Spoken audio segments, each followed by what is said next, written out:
light years from Earth, 26 years after being abducted, Peter Quill finds himself the prime target of a manhunt after discovering an orb wanted by Ronan, the Accuser. Welcome to another installment of Midnight Double Feature, where we're covering 2014's Guardians of the Galaxy, directed by James Gunn.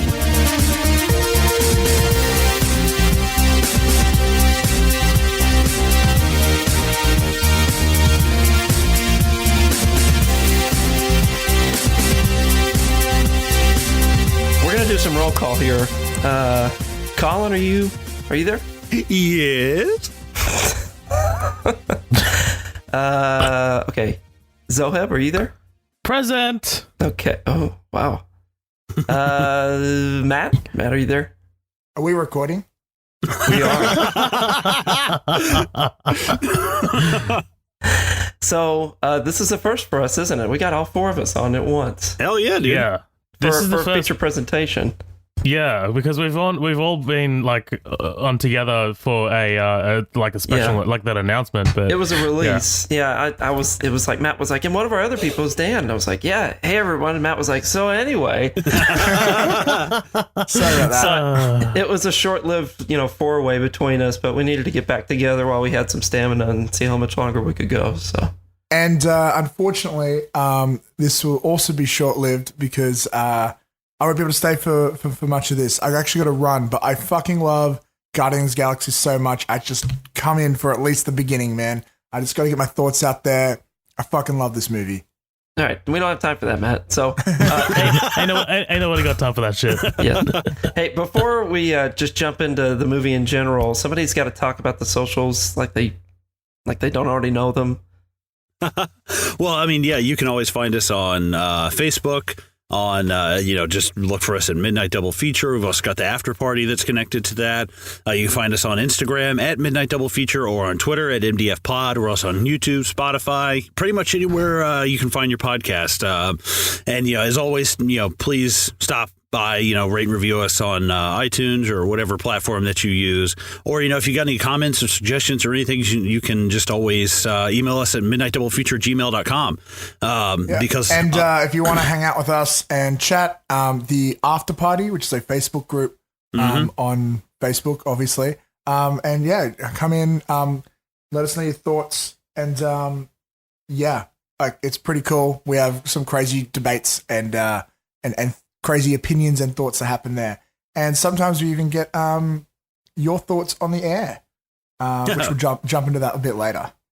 Right. Yeah, exactly. And speaking of which, we're probably going to be doing some giveaways soon. I think we're going to be doing the 2018 film Ken as a giveaway. I just recently went and picked that up not too long ago. We're going to be doing the giveaway of the digital Blu-ray copy, and not sure how we're going to put that out there yet. Probably like a little rate and review system. You guys rate and review us, just send them in, and we'll put everybody's names in for a chance to win a digital Blu-ray copy of Ken, which is kind of, if you were around for our Watchmen one, it's kind of the exact same thing in a way, except that one was formatted a little bit differently. But yeah, I like the movie. I thought it'd be cool to do as a giveaway. Yeah, right around in time for Christmas. US only. Right. Yes, US only. USA. Fuck you guys. All right. Fuck you guys. But yeah, because it's region locked, it has to be US only. Everyone unsubscribes. Now you're obligated to get the Australian version too, just in case. But yeah, this is something I hope we do some more of in the future. Just something awesome to do, especially with the holidays coming up. I mean, who wouldn't like to have another movie? If you're listening to this podcast, obviously you're a fan of movies, so just keep your ear to the ground. We're going to be plugging that on our social soon, and yeah, that's pretty much it. I say we jump into some fucking thoughts. What do you guys think? No, get started on this. Danny, no, just straight up. So my question to kind of just kick this off before we jump into the movie itself is based around what Marvel movie you guys watched that first got you like committed to maybe seeing all of them. If you guys are at that point, I think maybe all of us are probably at that point where you eventually watch one of the fucking like whatever 20 that they're at now, and eventually you find one that just kind of locks you in because you're so interested in it. You got to see the rest of them. And I did love Iron Man, but for whatever reason that didn't lock me into seeing Captain America movies or Thor movies or anything like that. So for me, this is actually that movie that got me kind of finally hooked into committing to Ooh. seeing all of them, right when they started coming out. I don't know what it was. It was the perfect type of humor. So This is late, dude. Like, this is post Avengers as well. It was. But Wow. so, is this, is this the same way with you guys, or did you guys get in with a different, style of Marvel? For me, it was Iron Man. I mean, like, I was in it from the start. Like, with I mean, because 2008, what was I, 15? Like, come on. I immediately like fell in love, and just the way they presented their heroes and things like that, man. Like, I completely knew that this was going to be something big. And like, the post-credit scene with Nick Fury, I'm here to talk about the Avengers Initiative. Like, that's when I, you go home and you Google that shit and you're like, oh fuck, this is gonna happen. No way. So dude, like, I was in it from the start. I was already invested. So by the time I got to Guardians of the Galaxy, did you rank it kind of high among some of your other Marvel Cinematic Universe ones you had seen? This is still one of my favorite Marvel films of all time. Like they still are getting progressively better and better. I mean, look at what we had this year with Black Panther and Infinity War. And look, Ant-Man and the Wasp was good, but not amazing. But hey. Shut up. Those first two movies this year, man, were outstanding. So I'm glad we've covered the Winter Soldier already, because that is probably my favorite still. Okay, yeah. And for the longest time, Zohib and I would always say this: the two best films was Winter Soldier and Guardians of the Galaxy. And what's fucking crazy is they came out in the same year, I'm pretty sure, right? I think they did. I only think that because when I pop in this Blu-ray, one of the previews that auto plays before it, asks if you want to play the movie or go to menu, is Winter Soldier, and that came on whenever I was watching it this week, and I was like, oh, that's a badass one. I remember you guys covering that. So that was the year where I think everyone's like, fuck, Marvel's never going away. I think like with Avengers, we were like, fuck, this is a cultural phenomenon. But like, I think a lot of people expected like it was this one big thing and then it sort of like ends or something, right? Because that's what I guess a lot of people would expect at the time. No one's ever done a franchise the way this has been done. But when those two films came out, it was like pretty much their two best films at the time in the same year. It was like, fuck, the quality's only going to get better and better. But for me, to be honest, like, so I love all superhero movies. I've always have. I'll see everything.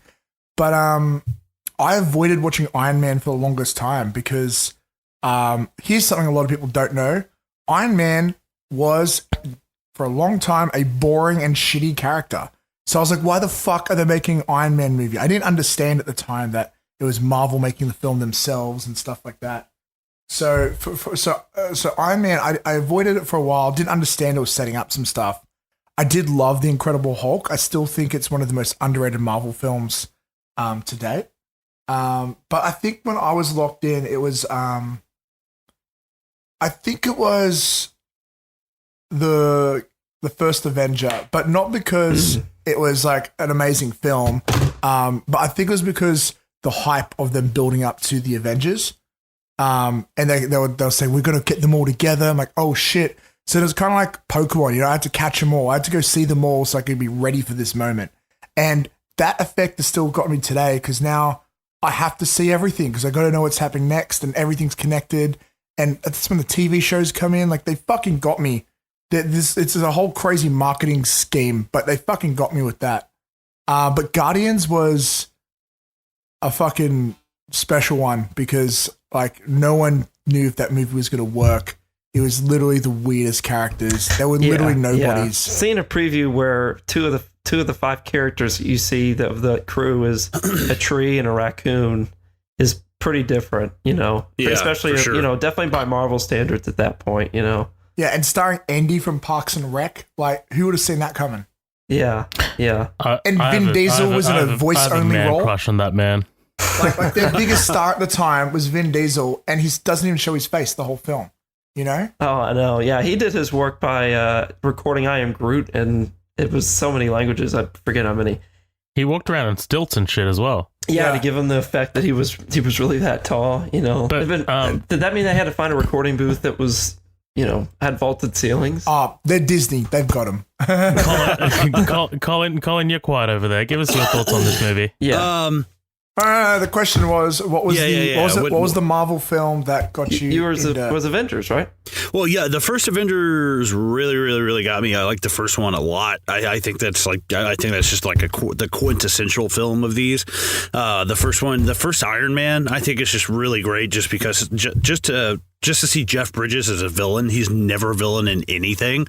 And I fucking love him as Obadiah He's Stane. great. Why'd you give me the kill stick? I didn't ask for that. Bro, if he made some sort of cameo appearance in Avengers 4, I will lose my fucking ball sack. Oh man. It'll never happen, but it'll be so cool. Right, yeah. Well, shit, that's what they said about a certain other character that showed up in Infinity War, which I'm not going to say. But yeah, I think Iron Man was really the first one, you know, because Danny and I are about the same age. I know we're just like a hair older than Matt and Zoheb.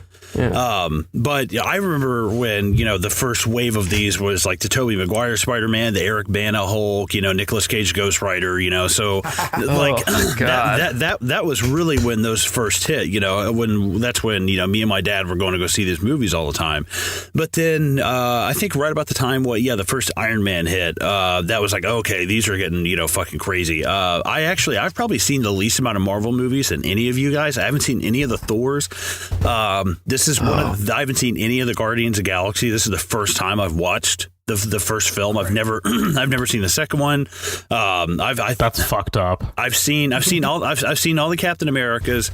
There's still I haven't seen any of the Thor movies. I did see Infinity War. I haven't seen Black Panther. There's a lot of them that I'm like missing out on. Wow. They just get better and better too. So well, okay, so. So pretty much Iron Man and the Avengers, and I love.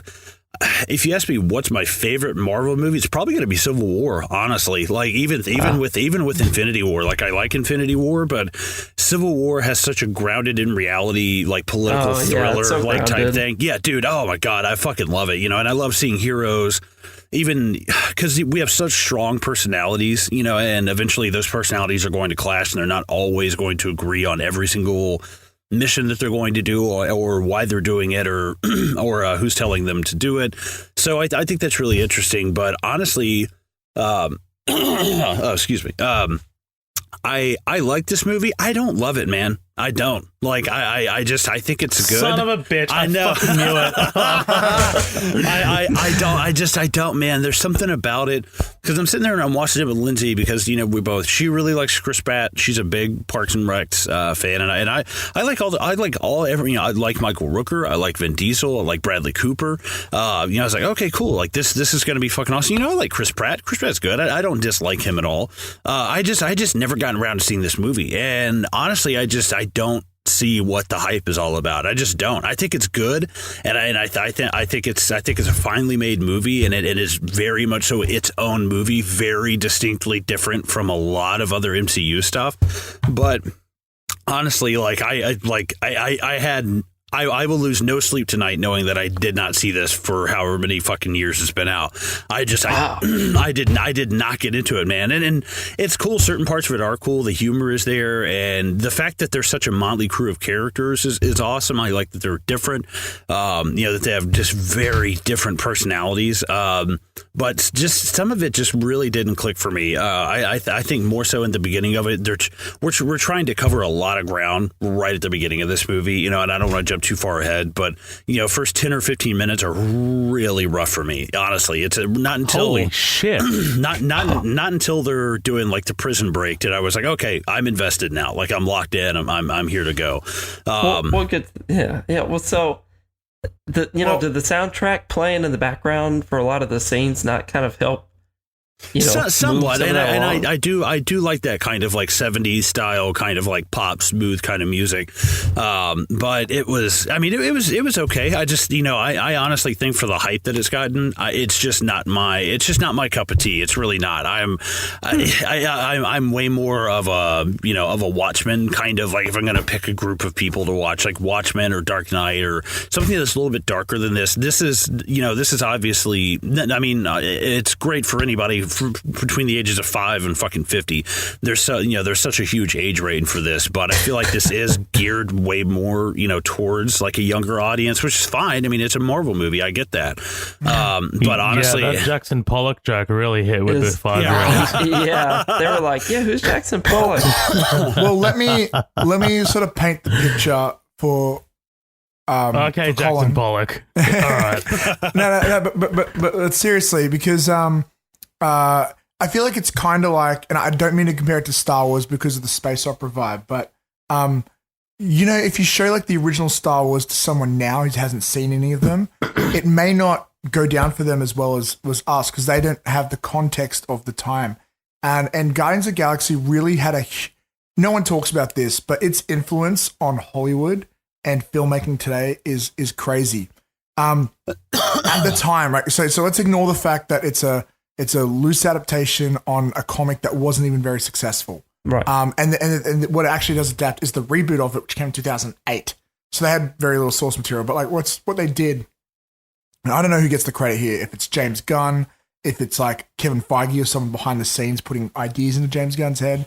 But what they do with this film that wasn't really done is a few things. First of all, like the music, the way they use like the nostalgic music for fun. You look at films like Suicide Squad. Iron Man tries to do that a little bit, right? Iron Man has some Black it's Sabbath. It's an AC/DC song, but like this, it's the tone of the film is this. Like people never really not many people talk about film soundtracks when it comes to the songs these days, but this movie is like motivated almost by the song choices. And that's how you get to know the character as well. It's very much like, I would not be surprised if Baby Driver was inspired by Guardians of the Galaxy. Honestly, that's a fair comparison. It's that's like the same character. Suicide Squad was. Suicide Squad, hands down.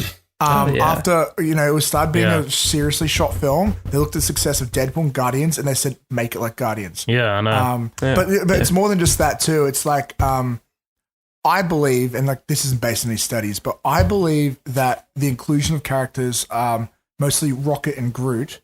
That is partially responsible for the big influence now that Hollywood is trying to have in China, because Guardians did gangbusters over there. And I think what it was is like, it's because like people want to see people they can relate to, that they look like and stuff. And it's hard when it's like it's just all these generic white muscular dudes overseas. But when you get characters where it's like robots or aliens or things that don't look like people, it's easy to connect with them. That's why Pixar is so successful. If someone cries in a Pixar movie, it's a human, you don't care. If it's like a cute little puppy, it's so emotional. And that's why, like, I think part of Rocket's success, and there's so many other things, like the way that they like even use CGI in this. Like, I feel like at the time this had like some of the most CGI from a Marvel film. Now they're doubling down on it more and more and more. And I got to admit, like, I watched it recently, and I feel like it didn't hold up the way I originally thought it did. But that's because we're so spoilt with all these fucking CGI gangbuster fests. And I feel like, I don't know, Guardians was like, really was a turning point for Marvel. A big thing too was their first one where comedy was the main factor. Before that, there were a couple jokes here and there, but this is a quip every scene. And now Marvel's always doing that. That's because of Guardians, man. Like, that was a different flavor that I think probably drew a lot more people in. It drew me in, of course. It's kind of my point in the beginning was this is kind of what hooked me in. If it was going to have that type of writing. You know what this movie I feel like really pulls from that it reminded me of is one of my favorite movies, Fifth Element. It felt so much like the Fifth Element as I'm watching it. Like I'm the like character designs and stuff. Hey, sometimes it's so goofy and over the top that you have to just accept it, kind of thing. Right? Yeah, like the colors of things. Like there's a lot of light color. There's a lot of like baby blues and pinks and purples and things like that. So I mean, all in all, I think it's a good movie. I just didn't love it. I was like, okay, cool. I'm glad I rented it. I'm not going to buy it, but I was like, okay, cool. This is neat. Whatever. So, Zelhab, is there anything you want to comment on before we jump into this? Yeah, man. This is, like I said, one of my favorite MCU movies. I wanted to talk about a little bit about James Gunn. Not because of the public firing that he had, but because, I do like to talk about directors whenever we cover them. Have any of you guys, and don't answer all at once because I know you're going to, have any of you guys seen Slither or Super? I've seen Slither. Everyone answer once. Wow. Oh my god. Sons of bitches. Who came up with the rule of roll call and saying the name when you asked the question, and then you immediately avoided doing it? Okay. Matt, have you said you've seen Slither? Yeah. Okay. Have any of you guys seen Super? No. You know what I have seen that James Gunn did that I think this draws from? Lollipop Chainsaw. Oh, okay. Yeah, the video game. Yeah. Dude, I was really, really excited when I heard James Gunn's name attached to this, man. I love Slither and I loved Super, man. Fucking Rainn Wilson is hilarious in Super.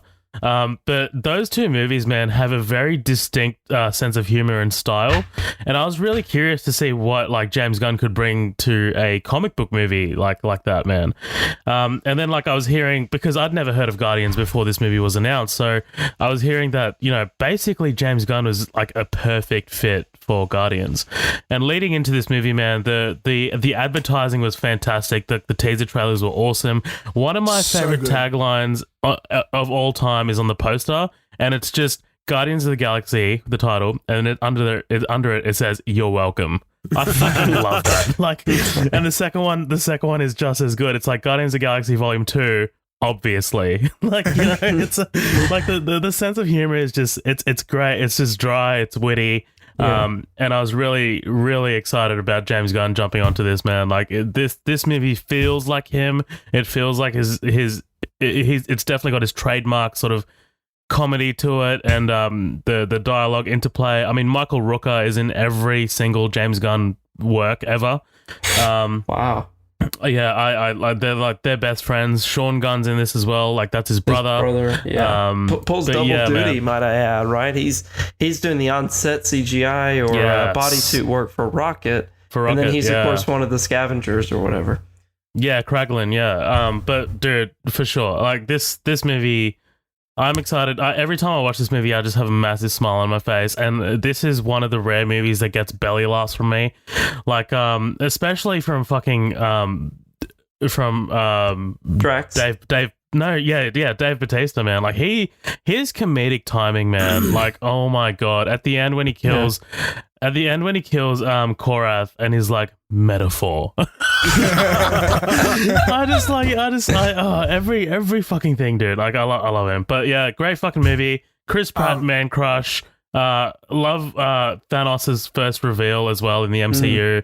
Love that this opened up the MCU to the Infinity Stones as well. It's a great movie that stands alone by itself, but it's also a great movie that fits in with the broader MCU as well. Yeah. So balancing that, doing that balancing act is fantastic. So it's a great movie. So I want to get a few more thoughts out there before I have to dash off. Okay. So he unless Danny's got a few more questions, but some stuff I like to throw out there. Well, first of all, when they saw Thanos, I jumped out of my seat. I was like, "Oh my god!" And people are looking at me what the fuck is wrong with this weirdo? And who the fuck is this guy on screen? And it's like, you motherfuckers don't know shit. Fuck you. Anyways. So this is actually a big deal for Marvel at the time, and you don't see this talked about a lot.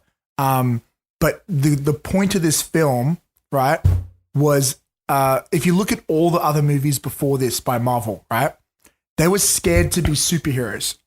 They were, after The Dark Knight came out and stuff, every film was trying to be grounded in reality and stuff. And that's part of the success of Iron Man. They make Iron Man believable, and they're constantly doing stuff like that. But Marvel knew they're going to need to do more characters, and they get crazier and crazier, especially when they get characters like Doctor Strange and stuff. And so this film was meant to be to test the waters for a few things. One, it's what sort of crazy fucking bullshit can we get away with? And two, what they wanted to do is test the waters for doing space stuff. So, because they wanted to do Captain Marvel, they wanted to do like Thanos and Infinity War, and like they wanted to do a lot of space travel stuff. Like Marvel loves space. Fantastic Four is basically space the whole time and fucking the Nova Corps and all that other shit. So this was like their thing. And I reckon if this movie was unsuccessful, maybe it wouldn't have gotten sequels. It would have just been like their black sheep. So this was like their testing grounds, and it did well. And that's why we're getting the shit we're getting now. The cosmic side of the shit, yeah. Yeah, and also the other real big thing that stands out for me. So it's also they took like one of the most unknown properties they had, and now it's one of their biggest. But also the casting of Bradley Cooper as Rocket is fucking crazy because So the first time I ever saw Rocket, he was in a video game called Ultimate Marvel vs. Capcom 3, and that's when I realized Rocket's meant to have a Cockney accent. He should be played by like Vinnie Jones or fucking Jason Statham. I love what they did. It's so funny. And if you bring up the Meg again, I swear to God. No. Although a giant megalodon would make the film better. No, but yeah, like it Didn't was. You say you're going soon? Love you, Matt. I just won't throw this trivia out there. I thought this film was a big deal for Marvel. They had a lot riding on it. It was literally their experimental testing grounds, and so I'm actually really stoked because if we didn't get this film, or if this film bombed, it's crazy to think what they would have done instead. Because you look at all the other films, they played it so safe for so long. Well, not safe, but like they're always trying to justify everything. And with this, they're like, oh, we can get away with batshit crazy stuff. So that's pretty cool, I think. Yeah, but and my final thought was, I think something they learned from Avengers going for this film is how good it is to have, like, with a team scenario, the interaction between people. And they did such a great job with pretty much creating these characters and having all sorts of weird different personalities. And like you play it, you watch it, and it's like these characters are so relatable. Like they could all have their own spin-off films, and it'd still be great. I'd go see every one. An underappreciated part is Nebula. I think her character is really interesting with her dynamic with Gamora and then Thanos as well. And I love how they took this, and like with Volume 2, like they take everything with the emotional journeys of these characters. Like it's so well rounded. And then there's even a Telltale game I've got on Xbox where they did similar sort of ideas there. But like these are some of the most three-dimensional characters in all the Marvel universe. Like you could argue that most supporting characters don't have as much to their personalities and stuff as these films. And you can even ask even some of the Avengers, I would say, like Hawkeye is not as established as fucking Yondu, and he's like a supporting character, or even fucking Groot, and he has 3 words in his vocabulary, I would say. So yeah, I don't know. I think it's really great how they did this, and I would love to know more about how the sausage was made because it's. I feel like this film has like a lot of genius behind it. I feel like I've been talking for too long, so I'm just going to shut up forever now. Is everyone still awake? So I just woke up again. All right, well, and on that note, I think I'm going to bounce. I'll see you guys later. Thanks for joining us. All right, Matt. Cheers for jumping on, man. Adios. All right, Danny, lead us into this bitch. Yeah, cool. So we're going to go through this first scene just a little fast, just because it's pretty clear. There's only really one, maybe 2 pretty big events right here, right? We get introduced, first of all, an awesome way that always lures me into movies is whenever they have music that is modern, kind of modern, or at least not a score made for the movie. It's like a soundtrack or a song that you would recognize on the radio.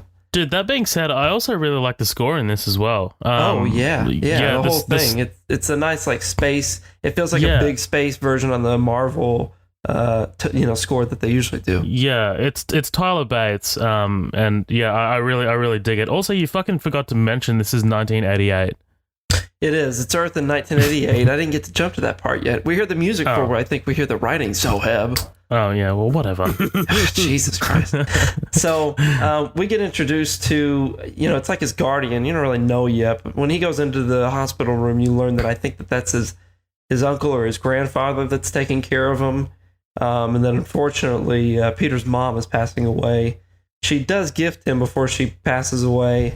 Peter not grabbing her hand because he can tell he's just not wanting to accept that she was moving along. She gives him a present that he ends up opening later in the movie, right? And it gets brought up a couple times, once or twice. Do you guys know who this kid is? He was just in a huge movie last year, and he's going to be in another one this year. It's fucking huge. Yeah. He's It. He's from It, right? Yeah, he's young Stan in It. Wyatt Olive or something like that. This guy actually the is it the grandfather? I think so. I think so. Yeah. Yeah. The grandfather's like he's from Slither. He's hilarious, man. He's like, "Where's my goddamn Mr. Pibb?" But yeah, he's a James Gunn favorite. Ah, cool. I've seen him in some other stuff, but I just don't remember exactly what right now. He pops up in just little things every now and then. And this is, I think, practically the only time we see him in this. He does pop back up in the second one whenever you see those massive, those blue ego plants like growing on those surfaces. Oh, he's driving away in a car with his like wife, and their car almost gets swallowed up by it, but it doesn't. It's just barely. But it appears so fast you just miss it, and he has a lot more gray hair. I think in that one it looks like he's just a little bit older, of course, because you only see him practically when he's whatever, late 80s, 88. 88, yeah. But by Peter's, the way, the year of our next feature presentation, I'm just going to chuck that out there. Yeah, that's a good hint. I wonder what it is. It's Christmas time. It's 1988. Oh God.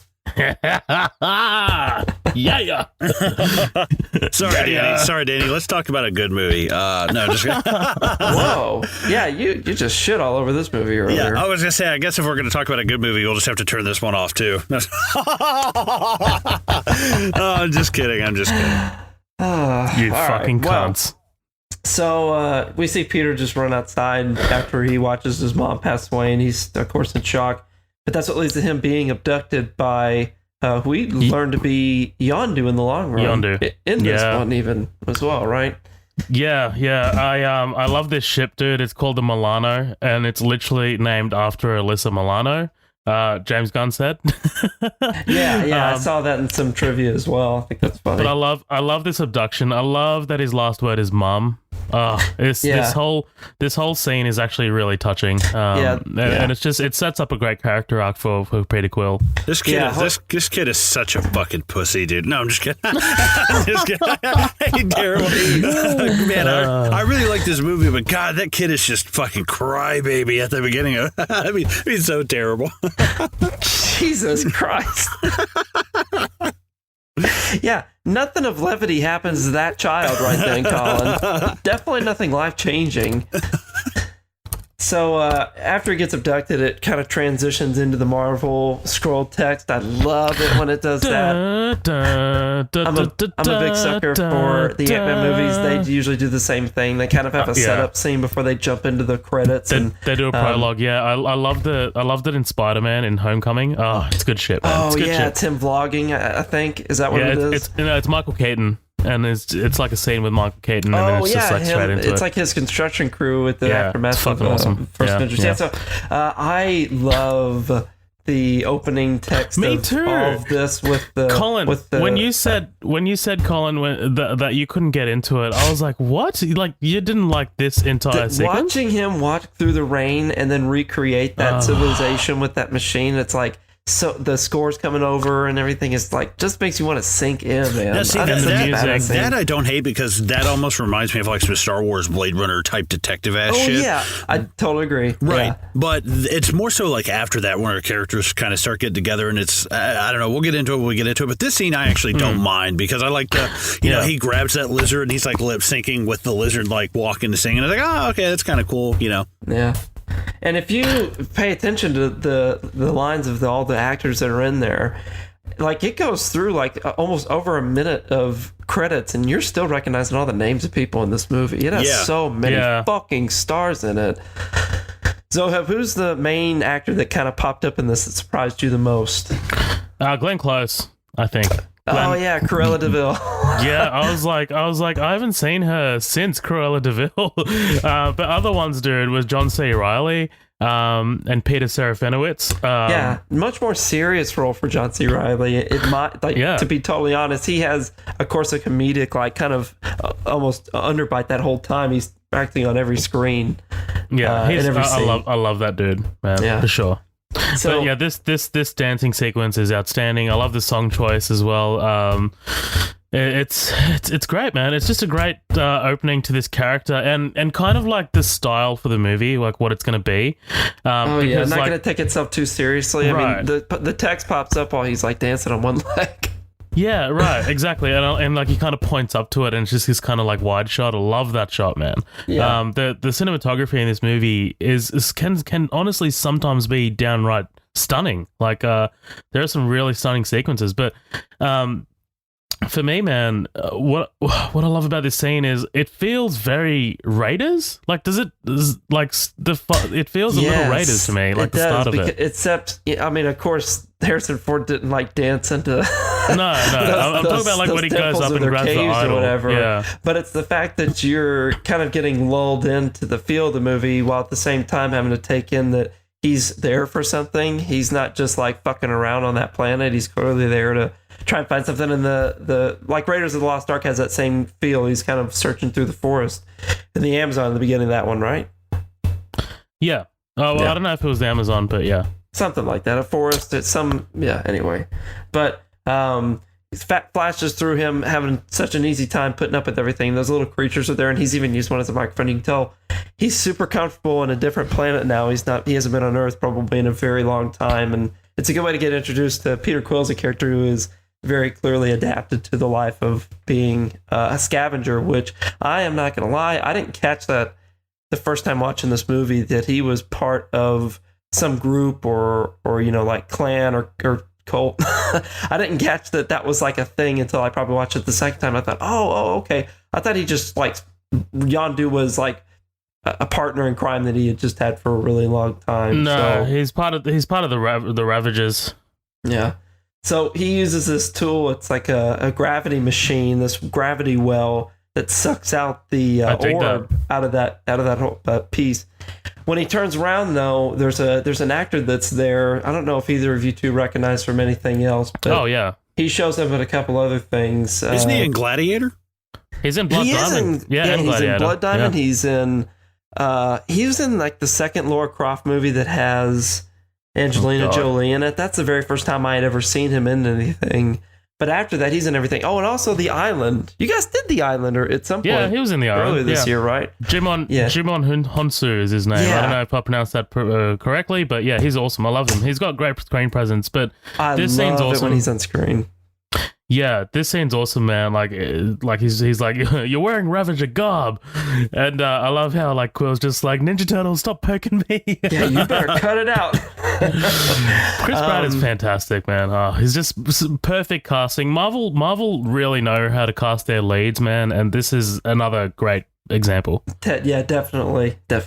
And I love this sets apart from several of the other Marvels. We're going to say that a lot, and echo what Matt was saying in the beginning, but this sets apart from so many of the other ones because I feel like when all the other, superheroes, I guess if you want to call it, the characters that are like the Marvel, group, when they're introduced, they usually have a lot of confidence or they have a lot of like prowess that's on screen.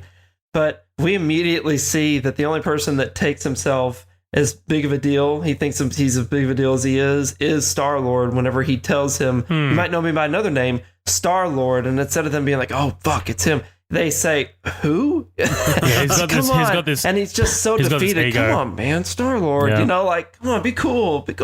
I love that. It's just totally almost just disreputable, like thief. You almost think that he is immediately at this point, and sets it apart from all the other ones. It almost reminds me of like of Daniel Stern and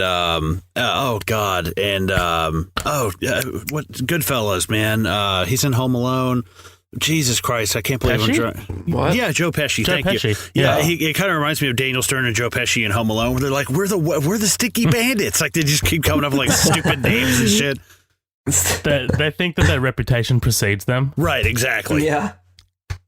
So it's a pretty neat escape path. You see he's very, very good at improvising. That same gravity well used to get the orb out of that holster is what he used to get all the guards to be kind of inconvenienced while he's running by and jumping into his ship and having some like slow takes as he's jumping in a bunch of water. I feel like all the promo material that they needed to market it for younger children was all the slow-mo scenes in this movie most of the time, like when he's jumping and all like the water and stuff is splashing up behind him. But he gets inside his ship and just barely gets away, and then you did the kind of like the last building block of his character when that woman comes up and he's like, yeah, what's your name? I forgot you were here. I'm sorry. Great.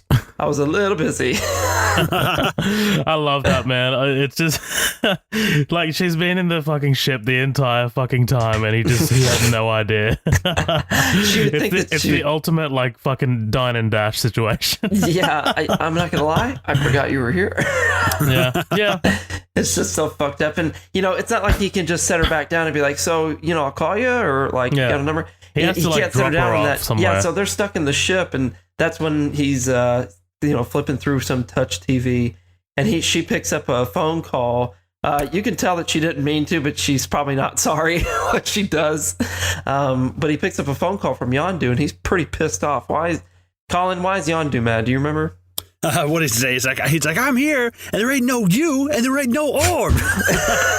The way Michael Rooker is pissed off, I feel like is a special brand of like anger. Oh yeah, like you can almost say it as an emotion. I need you to be more like Rooker. Like, God damn it, boy, hot damn it, told you. I love as soon as like he hangs up, he's like, put a bounty on him. Like, he doesn't hesitate. Yeah, he's immediately pissed off about it, and then everybody else is kind of foreshadowing. The coolest fucking thing about Yondu, especially when you get to the second one, is that he loves, of course, Peter. He has a hard time not protecting him. Even right here, he puts a bounty on him, but he says, he needs to be alive. And he says, oh man, you were just too soft on him. That comes into play in the second one big time, yeah. Oh, it's practically the whole reason that, Yondu is there, right? Yeah. But then we get introduced to Ronan. What do you guys think about Ronan? I'm going to say something I didn't pick up on until this movie, but I want to know if Colin knows this. So when we get introduced to him, it's a bitchin' above shot looking down at this weird, like black, almost dark blue. I feel like it's like an underworld. I feel like a lot of this movie was shot with the same like filter and everything that all the underworld movies were shot with, like that black and blue. But Colin, what do you think that is he's sleeping in? I almost thought it was like embalming fluid, kind of like some Matrix shit, like the tubes that everybody are in. But I don't fucking know. It could have been like a fucking Darth Vader back to tank, Like I wasn't really sure. So, Heb, do you know what it is? I had to trivia this. This wasn't me knowing this out of knowledge or intelligence. You fucking got me at a loss. So, in this scene, when we get introduced to how brutal and extremist of how much of an extremist Ronan is him getting kind of this whole ceremony of him just being prepared to come out of that stasis, and he kills somebody, and then it drains into that stone and then into that pit that he was sleeping in. So I saw something that connected it once I watched it the next time, which is that he literally bathes in the blood of his enemies. It's pretty Jesus fucking Christ. hardcore. You know what? Actually, from what happens in this sequence, that actually makes sense. That's yeah. dark, I didn't man. know why it showed us seeing that like stone thing go in there, and I never pieced it together. And then when I read trivia, I went, "Oh fuck, that should have been obvious." Also, fun fact: Ronan, his species is the Kree. Oh yeah. How else is that tied to Marvel these days right now? Well, Captain Marvel is a Kree. Oh yeah. Yeah, it looks like you said his name earlier, Jimin Hansu. Yeah, I saw him in the preview for Captain. Dude, he's in that.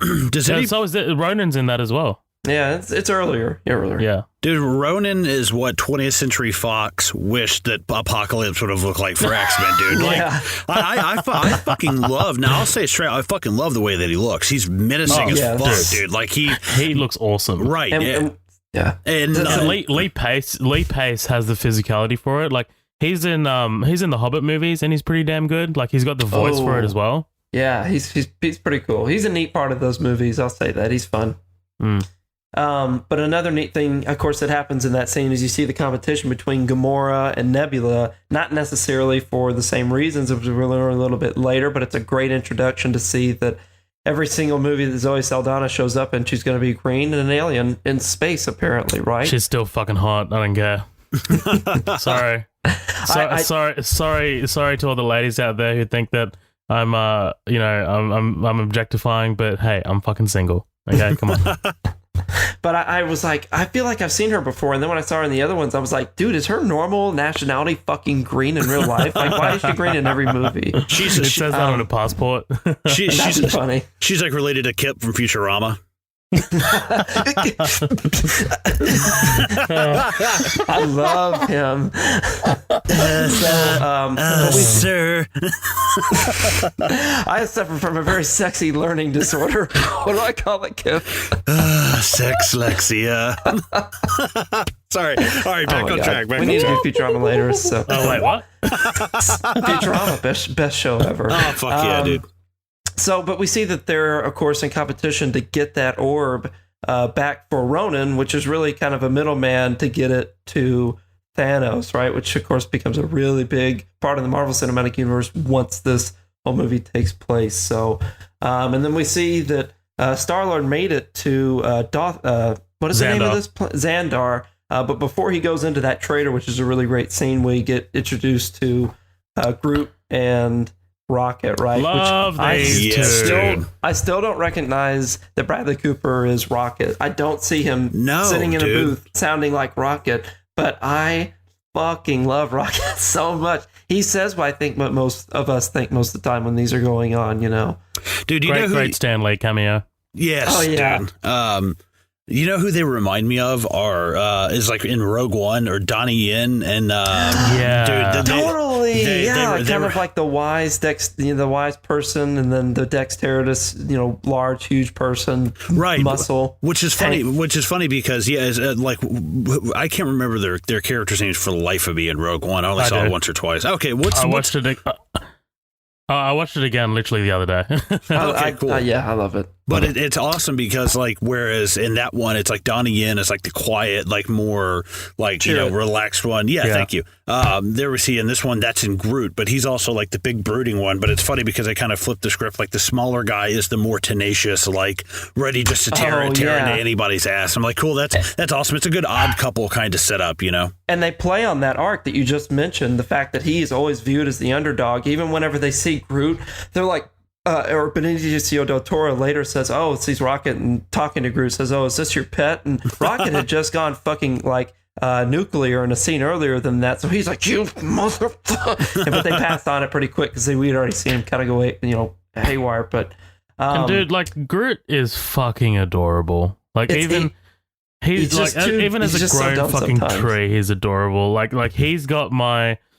I actually did like tear up in a scene in this movie, and I'm sure you guys all know what it is. But yeah, man, it's when Chris Pratt is shirtless, right? Oh yeah, for sure. I watched this 4 fucking times in the cinema. Damn. Oh wow. Yeah, and like the scene, you know which scene I'm talking about. Like it always fucking hits me, man. Like the We Are Groot scene. I love Groot in this movie. I love Rocket in this movie. Like their character introductions and the way they all come together is fantastic. Oh yeah. And this is where it's more of like a fan service thing. And here in a second we'll talk about the fan service, but. When he shows up to turn in that orb and complete his part of the bargain, which I think is like 40,000 credits, or that number ends up thrown around there, which ends up increasing. But he goes to turn it in and finds out that it's going to be that it was someone in allegiance with Ronan was after him, and that trader gets just freaked out and shoves him out of the store. Right? Yeah. He ends up coming into play later. I think at some point he says, "Yeah, and you have the best eyebrows in the galaxy." But when Peter gets outside. Gamora is waiting out there trying to almost look like she's interested in just speaking to him, but immediately kicks the fuck out of his ribcage and darts. Yeah, this is a good sequence, but it's great in the way that just the way it kind of introduces them to each other. Yeah, you finally get to see all of them, how they fight against each other. You see Peter's adaptivity, his impulsiveness. He ends up throwing a rocket booster on the back of Gamora and boosting it off when we clearly know Gamora could beat the fuck out of him. She is lethally strong just with hand to hand, right? And you get to see Groot's fucking capabilities with the growing branches. Yeah, using it to his advantage. And then Rocket is of course maybe the most dexterous of all of them, because he's kind of not doing much that whole time, and when Peter goes to run off, it's just as simple as him shooting him to disable him. Learn before he genders, runs off. man. Yeah, learn genders. Jesus, is that what you think? It's good stuff, man. And so you get some. This is the fan service thing I was talking about. You get to see them all beat the crap out of each other very briefly, and kind of put on this whole war with each other in a very, I feel like Star Wars Planet kind of place. But then they end up getting caught, of course, by the police, and then we get introduced to. You said Glenn Close. Yeah, the Nova Corps, which is like the police on that planet, or the authority on that planet. And when we see Glenn Close showing up, she's having a conversation with somebody from another planet. Zohab, do you know about that part? Do you want to talk about it a little bit? What do you... So who shows up? It cut out just a sec. What did you say? So whenever we get introduced to kind of the entire reason Nova Corps gives a shit or has a little bit of knowledge of why they would be there, we see Glenn Close having a discussion with a guy who's blue, and he's kind of direct with her, but he's also very kind of scripted about it. I have no idea who that is. Yeah, he ends up having a conversation with her saying, that's really none of our concern. I think there's something having to do with, I think it definitely has to do with the extremists that Ronan is. They're kind of just staying out of it. They're like, it's none of our business. Right. I don't remember what that's about. Because basically it's like and I think they even mention it on the ship earlier. We hear when Star-Lord is on his ship, we hear something about it being a peace treaty being signed in the background. So basically this is the Kree ambassador. Yeah, that's it. This is the Kree ambassador. They've signed a treaty, but I guess technically, Ronan is like part of the Kree, but he's like an extremist, kind of like sect. And they want them to say, hey, we're not asking you to take responsibility. Just come out and say that at least you don't condone these type of actions. We've just signed this peace treaty. Let's keep things on the right foot. And he's like, hey man, this is in your backyard. I'm wiping my hands clean of it. And good luck. Colin, Zola, I just want to take a second to say thank you for letting us know what was going on at that part.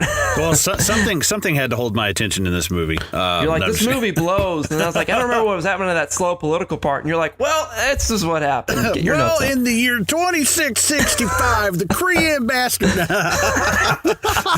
just started. It's like he's leading around a museum tour. Yeah, right. Like C-SPAN. You can just hear me flipping pages, like just flipping through, like looking for something. He's got fucking cliff notes over there. Yeah, I'm like, he's like, I love the second one. I just hate the first one. I'm like Giles from Buffy, who just know everything but actually don't do anything with it. This lineup sequence is awesome. This was basically the teaser trailer that introduced us to the Guardians in the first place. I remember this very prominently. Yeah, it was really ingenious to kind of like, because these characters are so fucking weird. Like, you have a talking tree and a talking raccoon. Like, yeah, what his the fuck? Arms are growing back like Deadpool's legs grow back in some of those. So that looks kind of funny in that moment. That trailer was outstanding because it just kind of like just led every audience in, and now like the Guardians are a household name. Like, that's fucking crazy, man. Yeah. So after that lineup, what a bunch of a-holes. I love that guy. He brings British. such a nice like tonality to that. I think he's kind of the more humorous one because John C. Reilly has a lot more of like a lighthearted. Yeah, it's fucking Pete, man, from Shaun of the Dead. Pete. All right, prick. So after they get through the lineup, they're sentenced off to the kiln, right? And that's where they're reunited with their fifth character, but not before we have to go through a shirtless scene with Chris Pratt. So my wife and I finally got onto the Parks and Rec train, I want to say probably near the beginning of this year. And we watched the first season and it was terrible to us. We were like, God, this is so slow and boring. And we love The Office, love Brooklyn Nine-Nine. We love all those mockumentary feel, all the ones that are done by that same person. But we started getting into season 2 and just blew through it afterwards because it just got so fucking good. I love it. Yeah, and for sure. Whenever we got to the season, of course, we're watching this, binging it on Netflix at some point, catching through it when they've already released them all. Burt Macklin, FBI.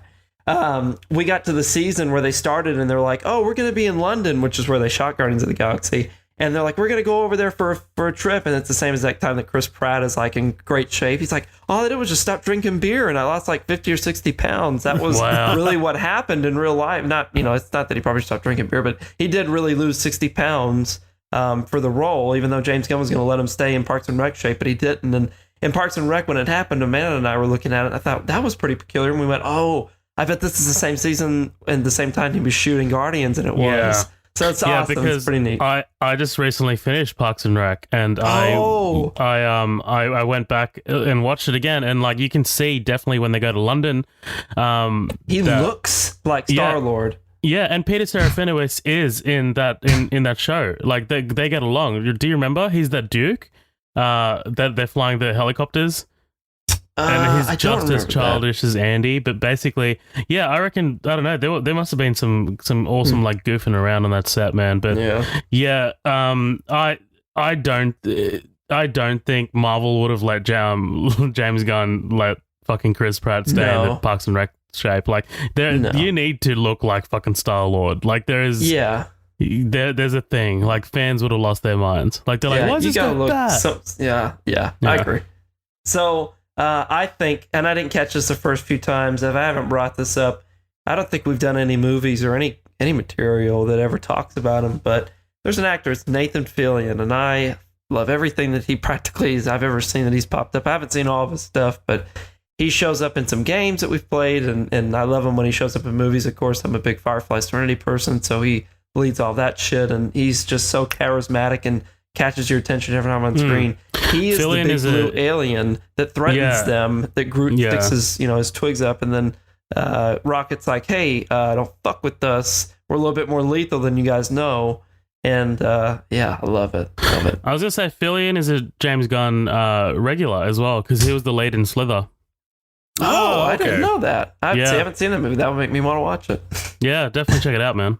So we talked about cinematography earlier, and this is a great cinematography moment, I think, where they slow-mo Gamora kind of having the whole world against her, where she, we find out that she's actually not really wanting Thanos to win either, and but everybody there is still pissed at her because she's part of the allegiance of him, and Thanos put a lot of those people in there at some point, or killed a lot of their families of those people that are in there, so she has practically a death wish on her, but when all the inmates are walking away after she's gotten into her cell, it's slow-mo pans and the lights illuminating Dave Bautista's character, Drax. We finally get the fifth of 5 Guardians on the whole thing. I love that shot of Drax sitting there. Yeah. So, Colin, have you seen Dave Bautista in anything before this? Blade Runner 2049 and okay. Well, other way around. So I saw this before. I saw the movies, those two, when they came out. So I guess saw Dave first. Yeah. Plus the whatever, like the Blade Runner like blackout short films that they did beforehand. But man, I'm thoroughly surprised. I fucking hate wrestling. I think it's lame. I think it's it's just crazy. I don't hate it. I just I just get it, and it's not my thing. So I just never even find myself talking about it. Right. But just to see someone who's from that world who can be so great, dramatic and comedic roles, I think that's not Dwayne Johnson. Right. Yeah. And, I think I honestly, when it comes to the wrestlers turned actors, I would much rather watch Dave Bautista than The Rock. Oh, hell yeah, most of the time. I think Dave Bautista has a little bit more emotion, a little bit more relatability. The Rock is just got so much shit going for him. Sometimes it's just hard to relate to being this, 6 foot whatever he is, like Goliath of a person. Especially in Blade Runner 2049, like as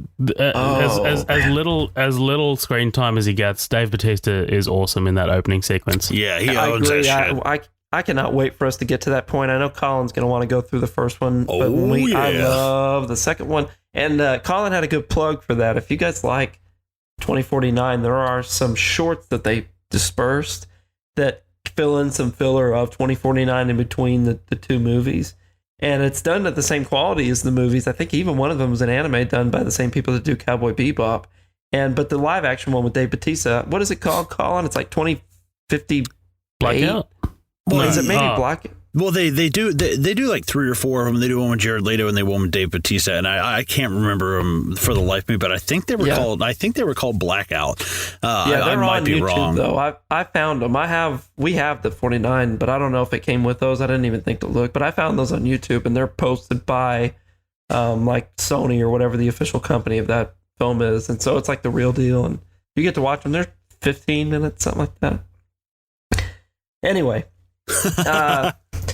We see that whenever everybody falls asleep, they abducted Gamora and that they were going to kill her for, of course, everything that they had done, all those inmates, friends, and people. And Drax ends up showing up and saying, if anybody's going to kill her, it's going to be me.